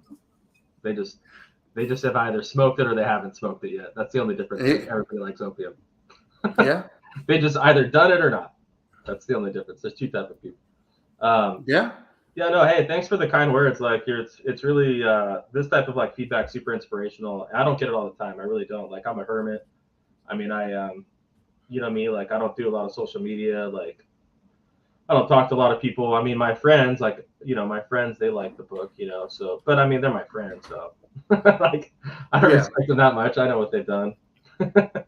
Well, and I'll tell you that you handle compliments the same way that other published authors do. That when we interviewed David Hazan a couple of weeks ago, before, like 3 weeks before Nottingham 6 was coming out, and we were all just basically giving him sloppy air virtual hand jobs for that book. And he's just kind of like, I don't know. I think it's okay, but like, I might have fucked this up a little bit. Like, yeah. I think that's just an element of a writer, right? That you have the big personality creators who think they're swinging a 30-foot dick.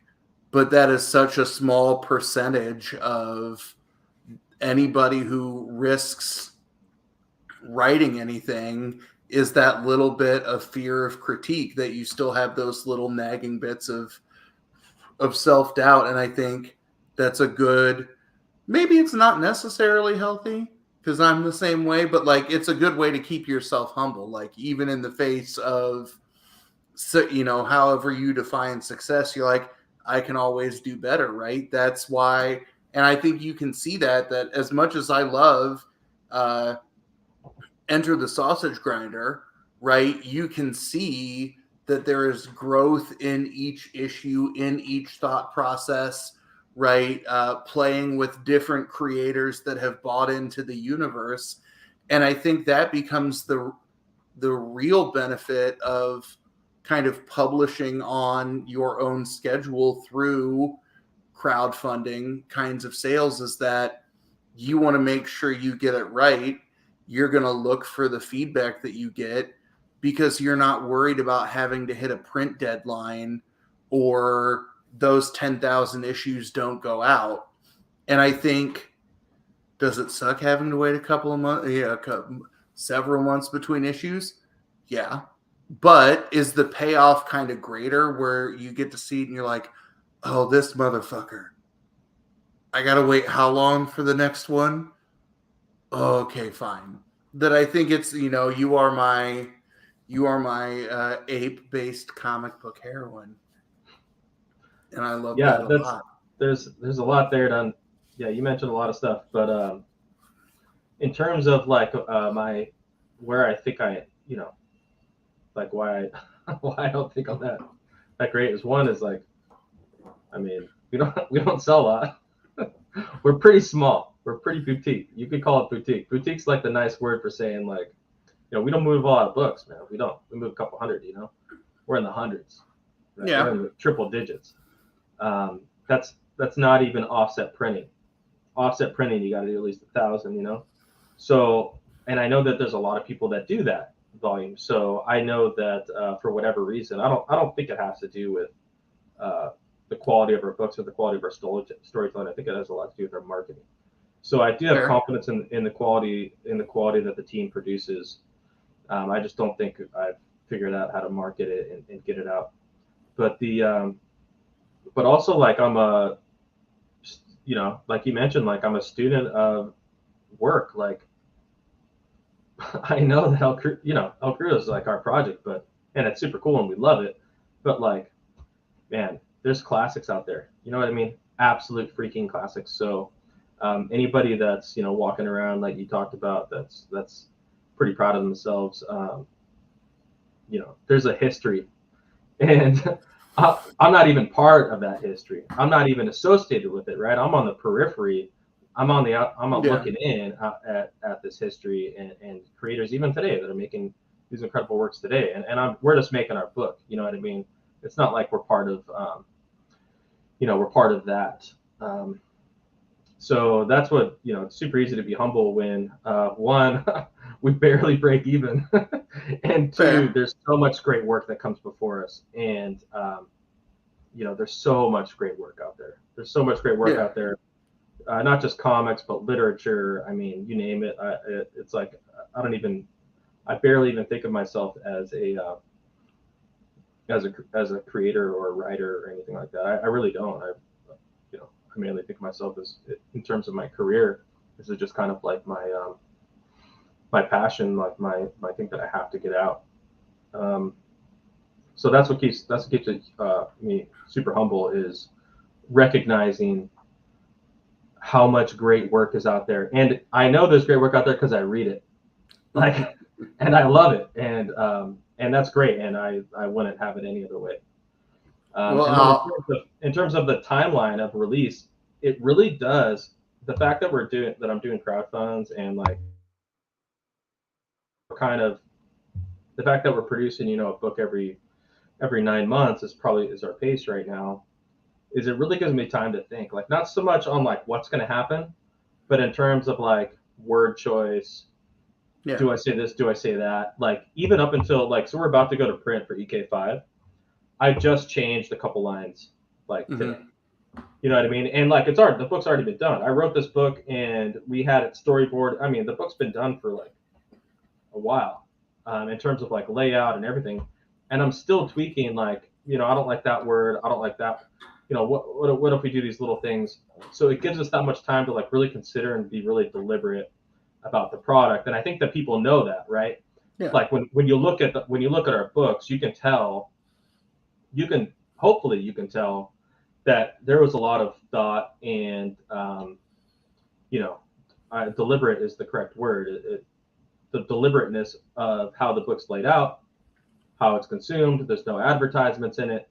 Yeah. Like, we're really, from every square inch, we're really conscious of everything that goes in there. We've made a couple mistakes, don't get me wrong. I mean, I've never been in the military. I don't know a lot about guns. There's a lot of things that I wish I would have thought about more. Of course, in retrospect, I think. Yeah.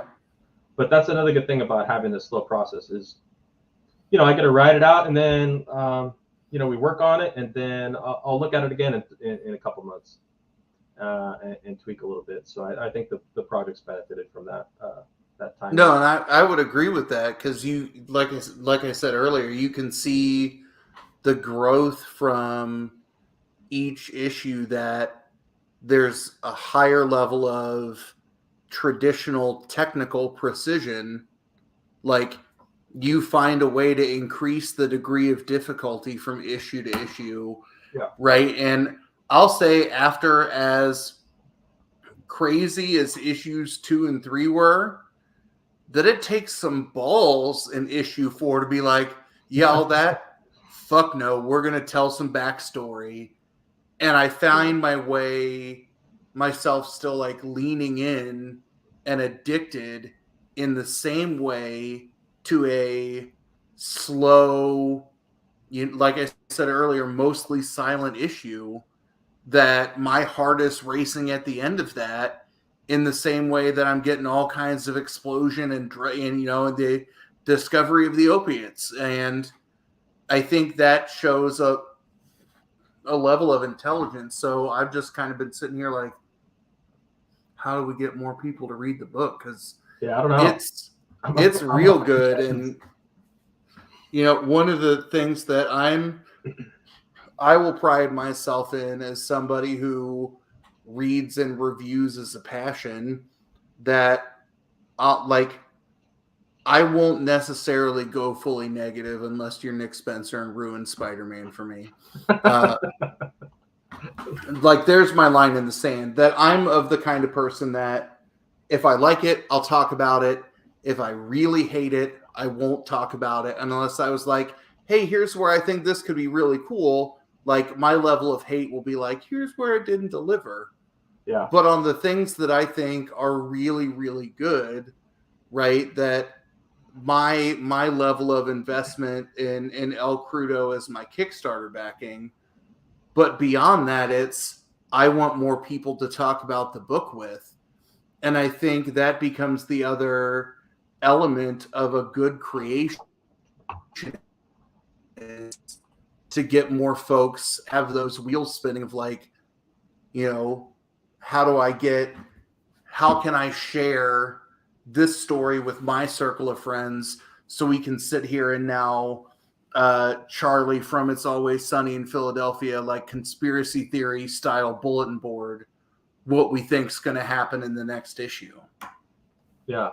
One of the other person that really really dove deep, that he might know, do you know Ryan? I think his hashtag is new guy. Oh yeah. Yeah, he did a really interesting review of El Crudo, and he was pretty close. He dove in pretty hard on it, and I won't say that he got everything like exactly, but he was pretty close. And that's super cool to see somebody that like really reads it, digests it, and thinks about it. Like, you can tell that they've read, Brubaker and Phillips, and they've read a lot. You can tell that there's a certain type of comic book reader, that really dives into stuff and appreciates it, and that's who I write for. I firmly believe in never talk down, never dumb anything down, and I have confidence in the reader. I have confidence that regardless of if people come on with DK5, they'll come eventually. They'll come eventually, because we're not gonna hold anything back. We're not going to try to try to dumb it down or try to do some cash grab or anything. We're in it for the long haul, and we have some we have some really fun, interesting stuff in store. And yeah, I can't wait, dude. You're gonna. I hope you like EK5. I'm always super nervous before I publish something. I was super nervous before I published El Crudo 4 with that whole dream sequence. Yeah. Where I transitioned between 5 different art styles and 52 pages. Was that going to be digestible? Were people going to be able to read that as a coherent story? And I don't know if I stuck the landing, but it was a tough one to like. When I first did it, I'm looking at this huge work, this body work. I'm like, how are we going to do this? How am I going to do this? Yeah, that was a big experiment for me creatively, and it was super fun. Yeah. EK5, I always feel the same way right before I publish something. I never know. But right before I published EK4, I was telling my wife, I'm like, should I publish this fucking thing? Like, all right, should I even do it? Like, I'm just gonna cancel my Kickstarter and just give everybody's money back. I can't publish this thing. Nobody's gonna get it. Nobody's gonna like it. But but people liked it, and I'm feeling the same way right now with EK5. I'm like, fuck, should I fucking publish? Well, I'm gonna tell you this. Oddball Comics commented like 13 minutes ago. Oddball, if you're still in here, say something, because if Manny says it's okay, I will send you digitals of 1 and 2. Because if you want somebody who does a good analytical style breakdown like Ryan does, the amount of shit that I have learned, like I learned from Oddball because he joined my Discord one day, and then he started dropping his videos. He's been doing some shit about Moon Knight lately that is like, here's some things about Moon Knight. Here's the real world. Let's connect the dots. That his level of analytical thinking.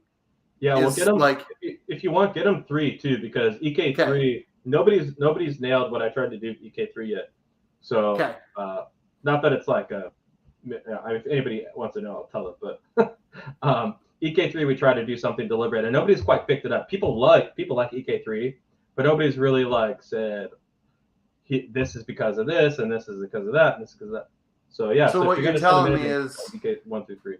I'm now, instead of thinking about trying to go to sleep tonight before I've got to finish planning 2 tournaments, now there's a challenge accepted element where it's like, I need to.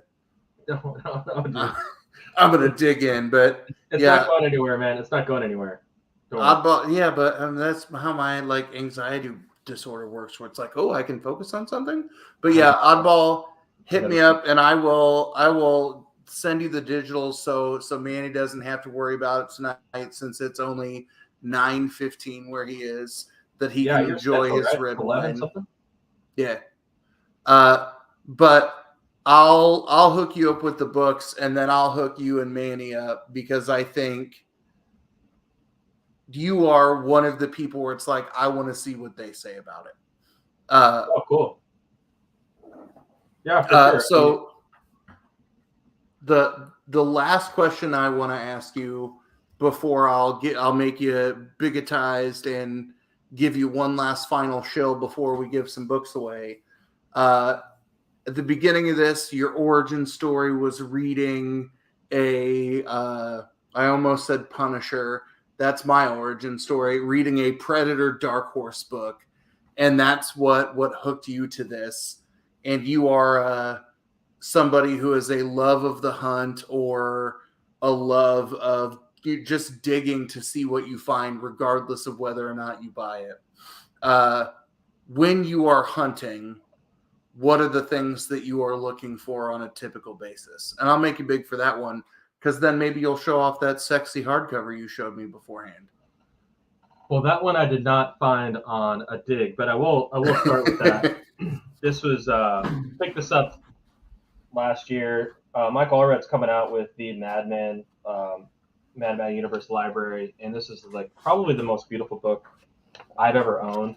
It's like 10 by 12, full colors. I don't know if you've read Madman or if you're familiar with Mike Allred, but Laura Allred, his wife, she does the colors, and she absolutely steals the show, in my opinion. She's anyway, they're just an amazing team. The storytelling is just off the charts. So that's like my. What's that adage? Behind every good man is a better woman.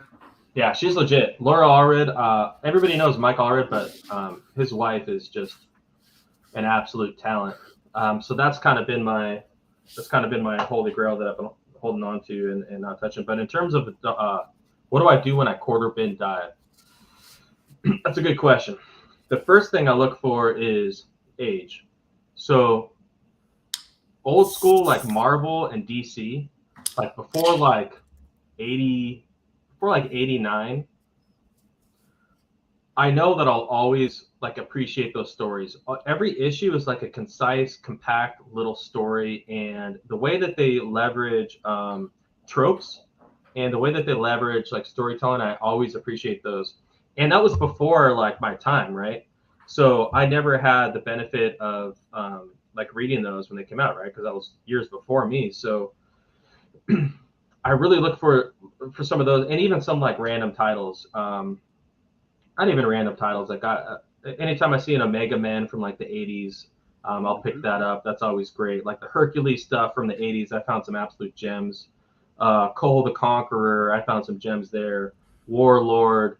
I mean, some of those, it's like you just pick it up and you read it, and I really appreciate their storytelling. I thought that every issue, you can read one issue of that, and it's just like page after page of just solid storytelling, use of tropes. The best part about use of tropes, like people always talk about, how tropes are like, stereotypes and stuff, but how they use the tropes, it's like when you use a trope like an old man in a wizard outfit, you know what I mean?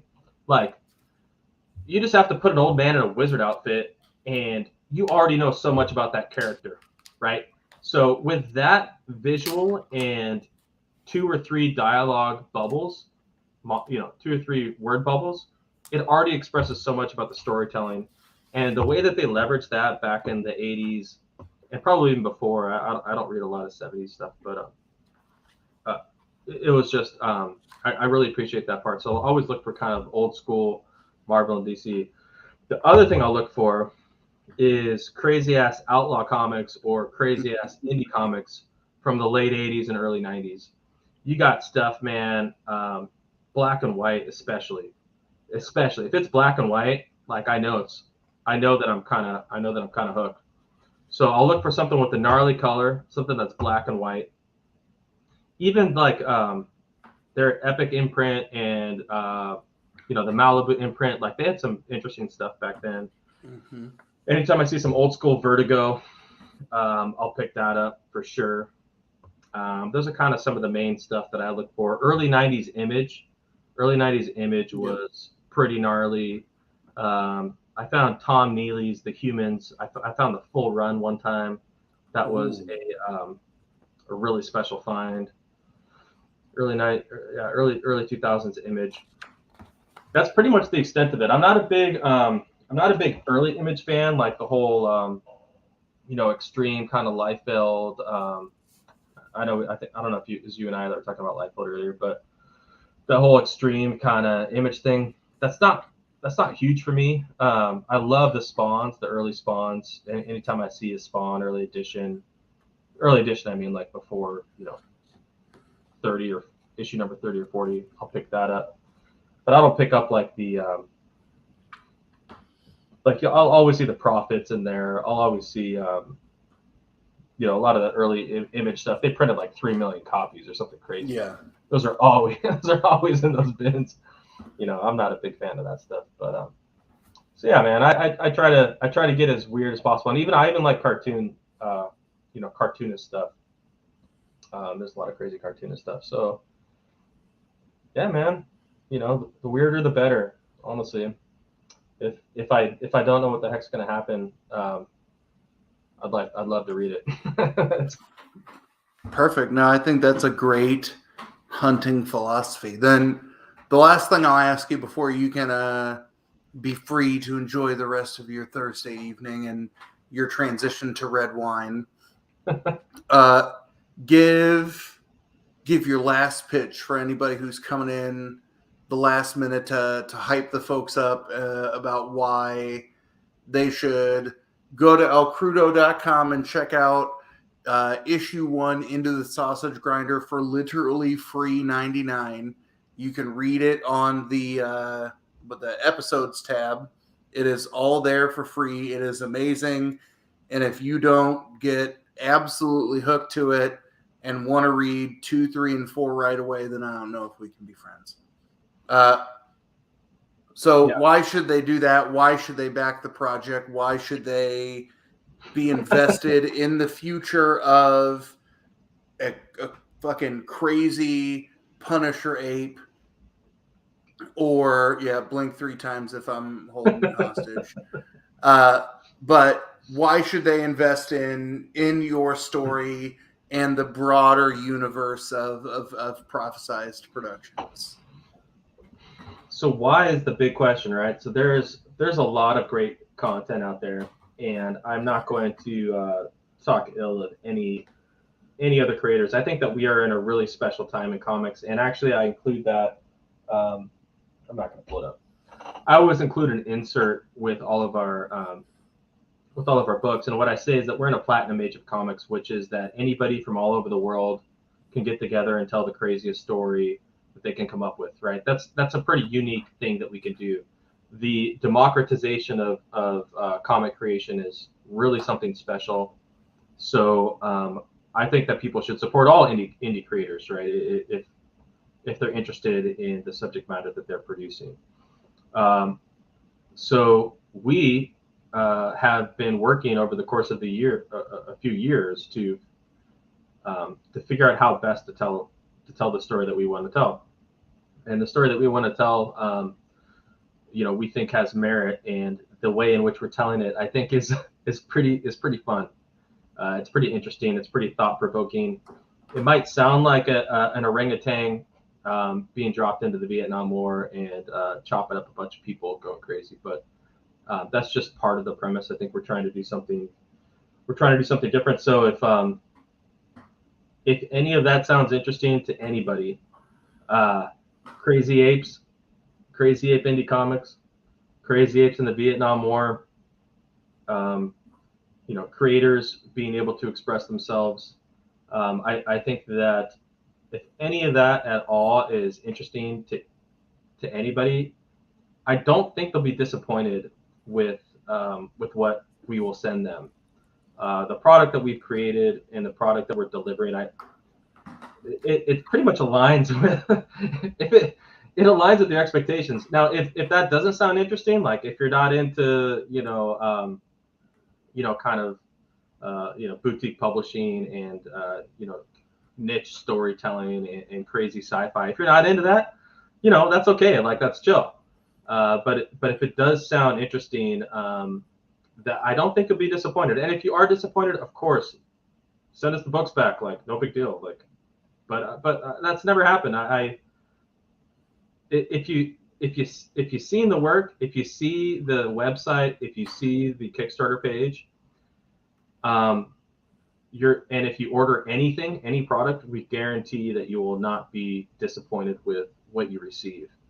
It's just, it like naturally weeds itself out.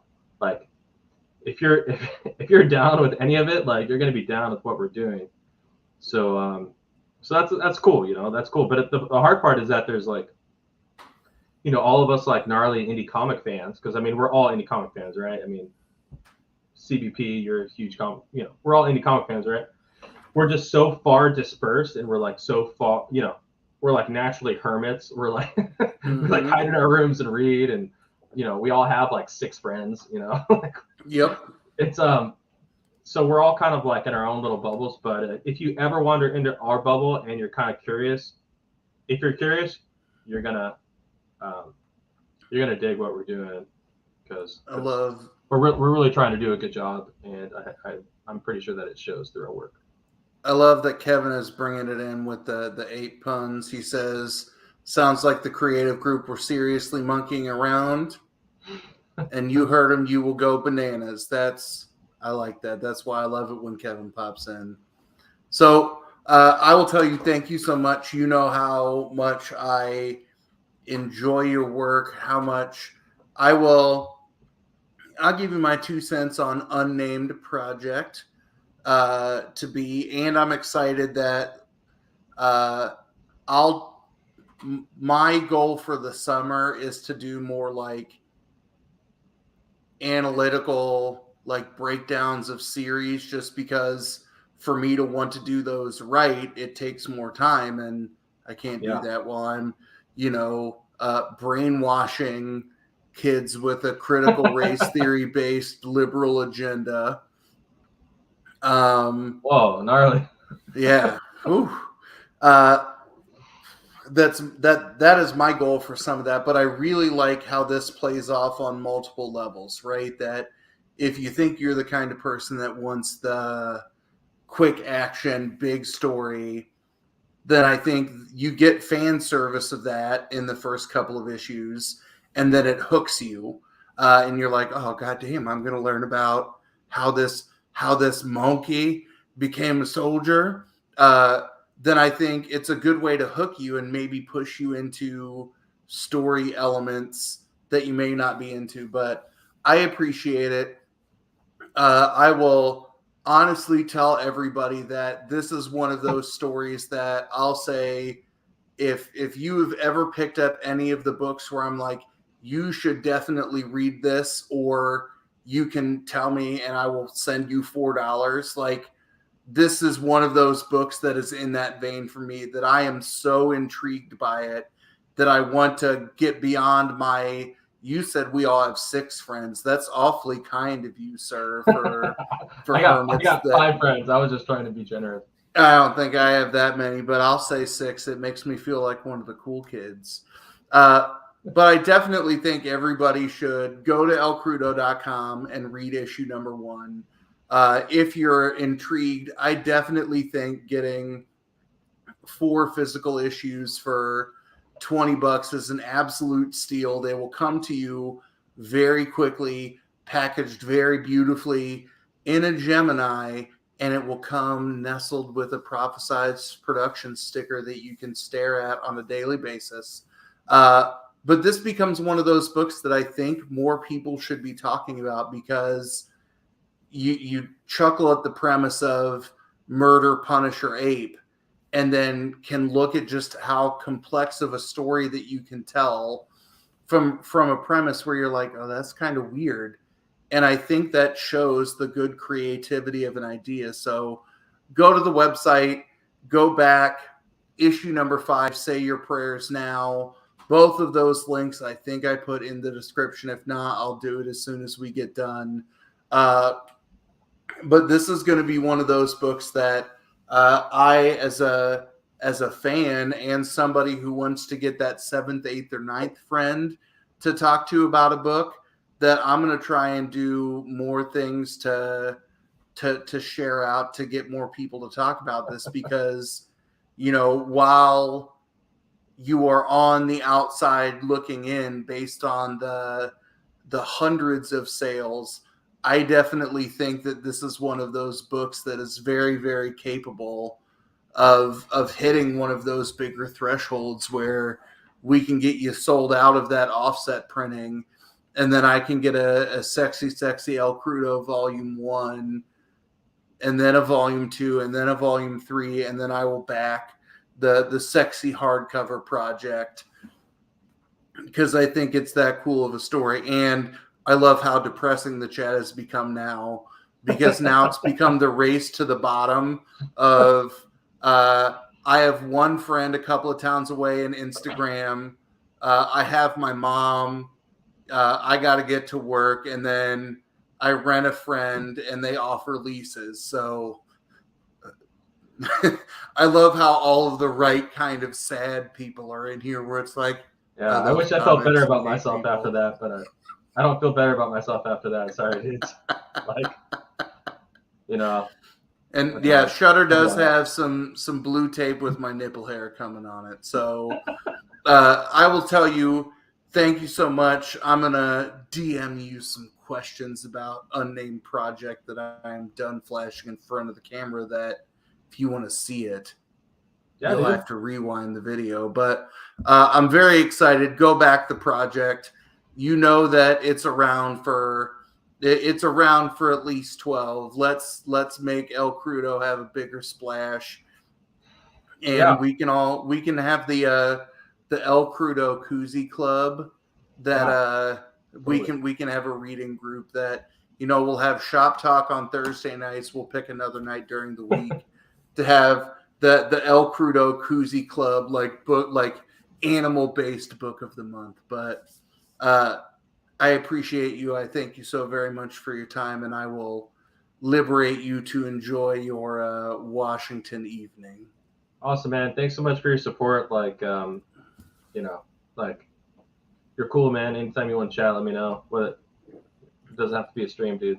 But yeah, you're cool, most definitely. I appreciate you. Thanks, Have man. a good one, sir. I'm a little embarrassed after that, but thanks, man. I really appreciate the support. Yeah. It means a lot. All right, let's give away some books, everybody. So, since we've had a couple of folks pop in here at the end, if you go to Tuesday's video, my standard pull list, just go comment on that video. You can say anything, and hey, Batman Popster, I saw you were playing a video game the other day, and I almost popped in and say hi, and then I fell asleep, which is a very me thing to do. But I'm glad to see you're among the living. Ways I kept my shirt on because it's fucking cold in my house. It's cold in Kansas. We're getting a gross northern wind.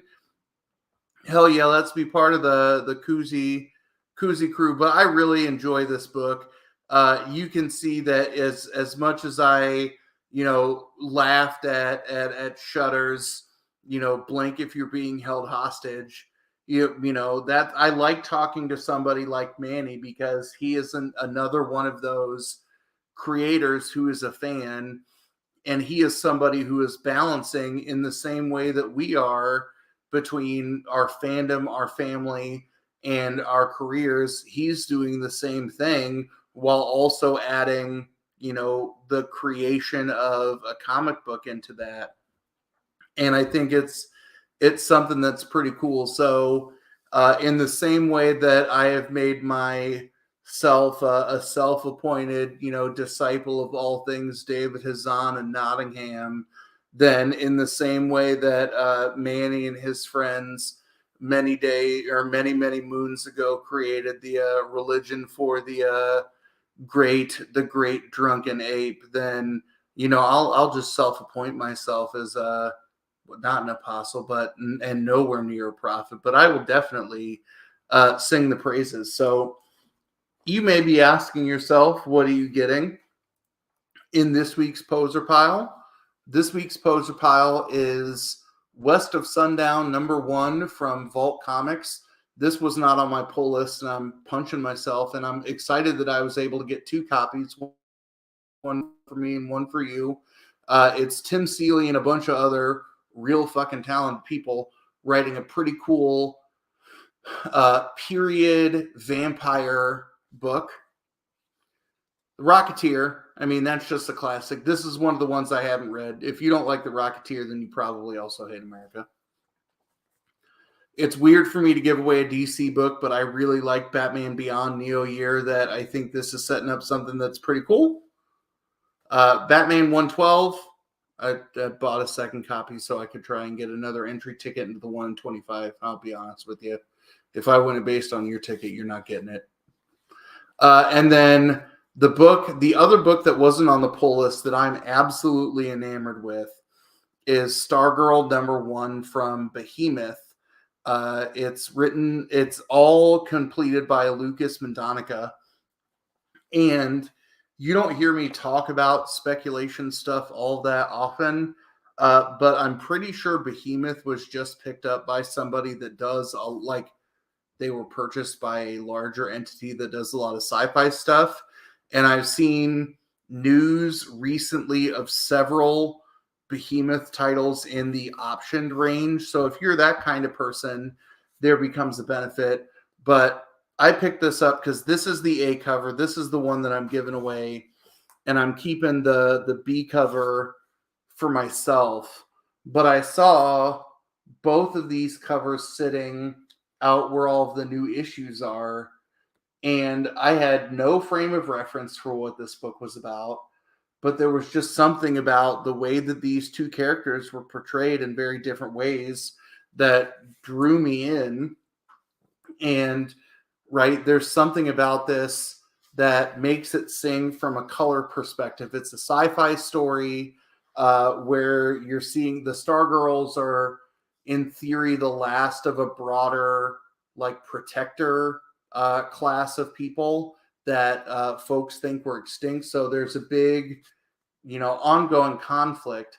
But I also like this because it's got elements of Japanese inspired art. But then I also like the tacky old school Biff Bam Boom throwback with, here's the meteor hook. Here's, they do it again where the hologram reflection, but like the lettering and the color choices are done on a way on the inside that if you were to judge a book by this cover, it was an $8 book. Didn't look at it when I picked it up. But I would say that this is worth all $8 because it's an intriguing story. And now I'm going to try and go back and pick up the covers that I'm missing. Like this is one of those books where I want to have, the A, B, and the C colored covers that Behemoth does because I enjoyed the story that much. All right, so I'll go ahead and share my screen and then we'll get to the point of being done. Yeah, Popster, it's trippy that this is in a tangent of, like, if I were to just thumb through this casually, I would have initially gone, I don't think this is the kind of thing that I typically read, but I'm glad that I bought it, that it's like, ooh, I now want to find more work from Lucas Mendoza, or I want to find other connections to this kind of style. So we are at 12 unique comments. So here we go. And like I said, I've got the poser piles from, I think this will now be a month of episodes straight that are all going to get mailed out on Monday just because it is crazy season at school. So that plus the few other giveaways that I own, including me venomizing a Baxter Stockman for Wayways, which I still feel is fairly racist of me because I'm blackfacing a Funko soda, but I'm venomizing it. I'm spraying it with black things and making it drippy. So all of that should go out in the next few days. So here we go. And as David says, good luck, y'all.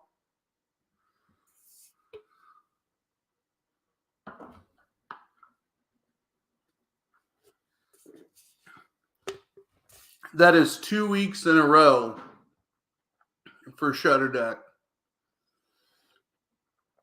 Wait, you know how much I had to drink that night. So, Shudder, you will get this, plus I've just upgraded you to a huge box since you, like me, want to make sure your medium mailer is packed to the top. That between this, I'm still going to use those DC mystery pulls that you want as padding. What you have that giant random Hawkeye pop and a couple other things that you're gonna get a big old box your way, sir. But congratulations. Y'all see that I don't fuck around with the giveaways. That I went through, and I think 2 weeks ago when somebody won, I only had 4 books in there, and I was like, no, I said I'm gonna give away 5 to 7. That I added some books that are not from that week, but I had some books where it's like, here, read this. It's a number 1. It's early in a run, or it's a milestone issue. So I hope you enjoy it. So I'm shocked that I have not had a crying kid come down, which also means that I'm terrified that there may be bed pee. But it is what it is. I'm surviving the last work travel trip of my wife, and I love all 3 of my kids. Yeah, I think you did fill 2 boxes already between the stuff that you, like me, or we got tings. But the good thing is I bought enough random shit that, like, if you look at what yesterday's Comic Corner slab unboxing, where I picked up like fucking 14 slabs from a Whatnot session, or I've got a couple of Funko videos that are coming up where just know that I've got my level of protective packaging is far higher, and I've learned things from other people. Yeah, there's always bed pee, and it's all about the giveaways. I've had people look at me and they're like, "You're just giving a bunch of shit away for subscribers." No, I'm, like I said at the end of the interview with Manny, I'll give anything away so I have more people that I can talk about stuff with. Because this is our network, right? We had our race to the bottom of our sad lack of friends. And I want more people to chat with. Your quick other breakdown of the other things that I've read this week. I mentioned in the pull list video that I'm probably dropping Monkey Prince. I'm probably dropping Monkey Prince. That all of the things that we had to say about it, I think like 5 weeks ago, played out for me.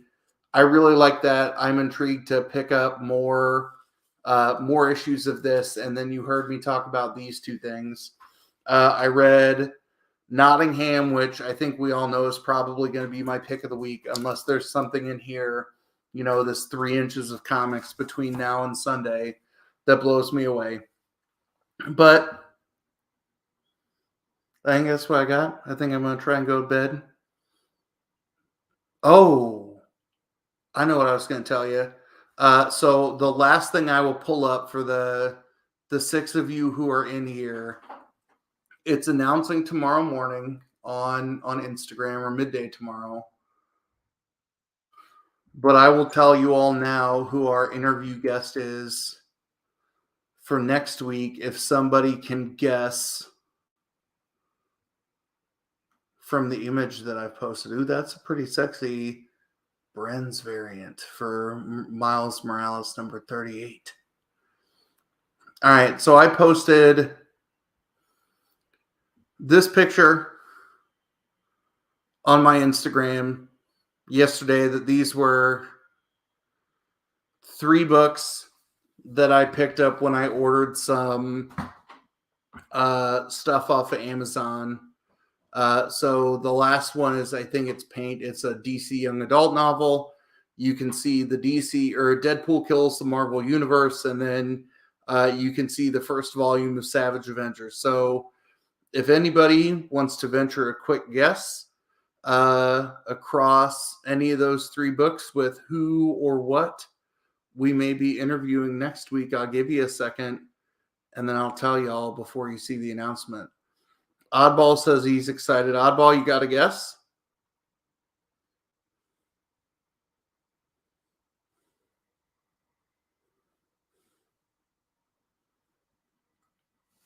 I'll just sit here and kind of drink to myself for a moment.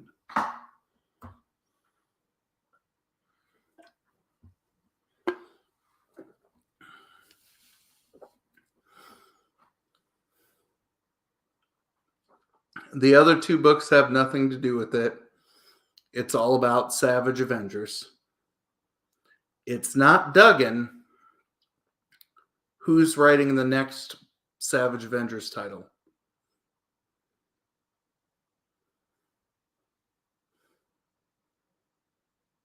Get a 16-ounce koozie. I'll see if I can find one.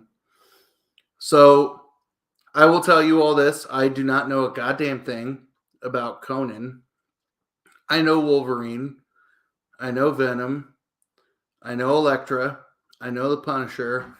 I don't know who the fuck this guy is in the background. I don't know if anybody can tell me that. So I don't know anything about the Savage Avengers as a team.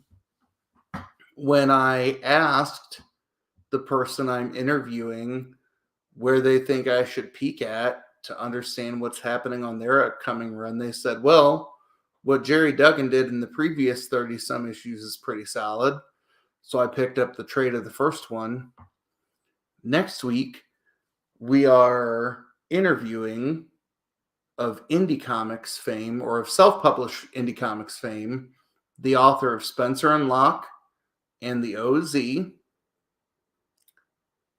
For Aftershock Comics, the author of Scout's Honor.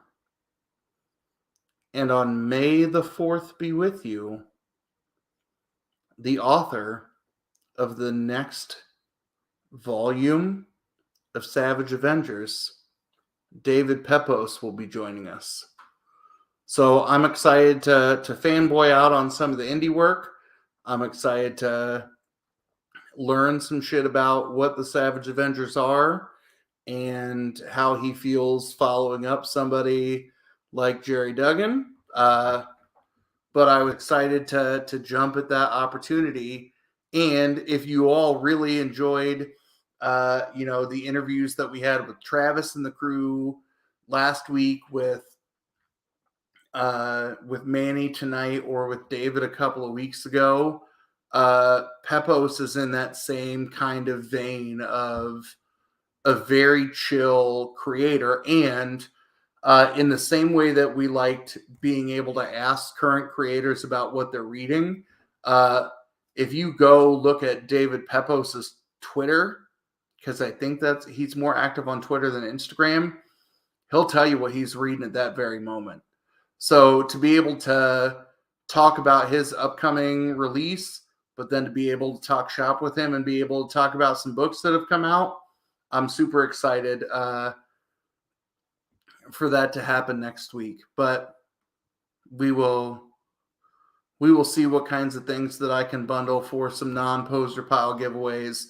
But you better believe, since this is the first Marvel creator that I will have interviewed live, like I've interviewed Rodney Barnes for the blog, who did some Marvel work, but for this to be the first person to show up on the channel to do some Marvel stuff, in addition to some indie books that I absolutely love, I am thoroughly excited at the opportunity to not just talk with David because I enjoy him, but to also learn from him about an Avengers team full of people that I like, plus Conan the Barbarian, that I know nothing about. I'm excited to see what he's got in store at his first crack at a Big Two book. So everybody who's popped in and out, awesome. I appreciate you. You know how much I love chatting with you all in the chat. That after we interview David next week, we're taking the last couple of weeks of April off from interviews so we can get back to talking about books. And then we have two pretty interesting interviews lined up so far in May. But we're ready to talk about the books this week and other things like that. Maybe we'll talk some Moon Knight. And yeah, I agree. It's definitely time to read some Savage Avengers. So if I really enjoy this first volume, then I'll see if there's a bigger collection on Hoopla. And if I find one, I'll definitely go like, hey, if you are like, what the fuck are the Savage Avengers? And you're like me and want to hop in quickly so you don't sound like a full-blown poser, then I'll share some of that stuff as I look, probably on Sunday. But yeah, I'm vamping. I don't need to. I'm going to go to bed.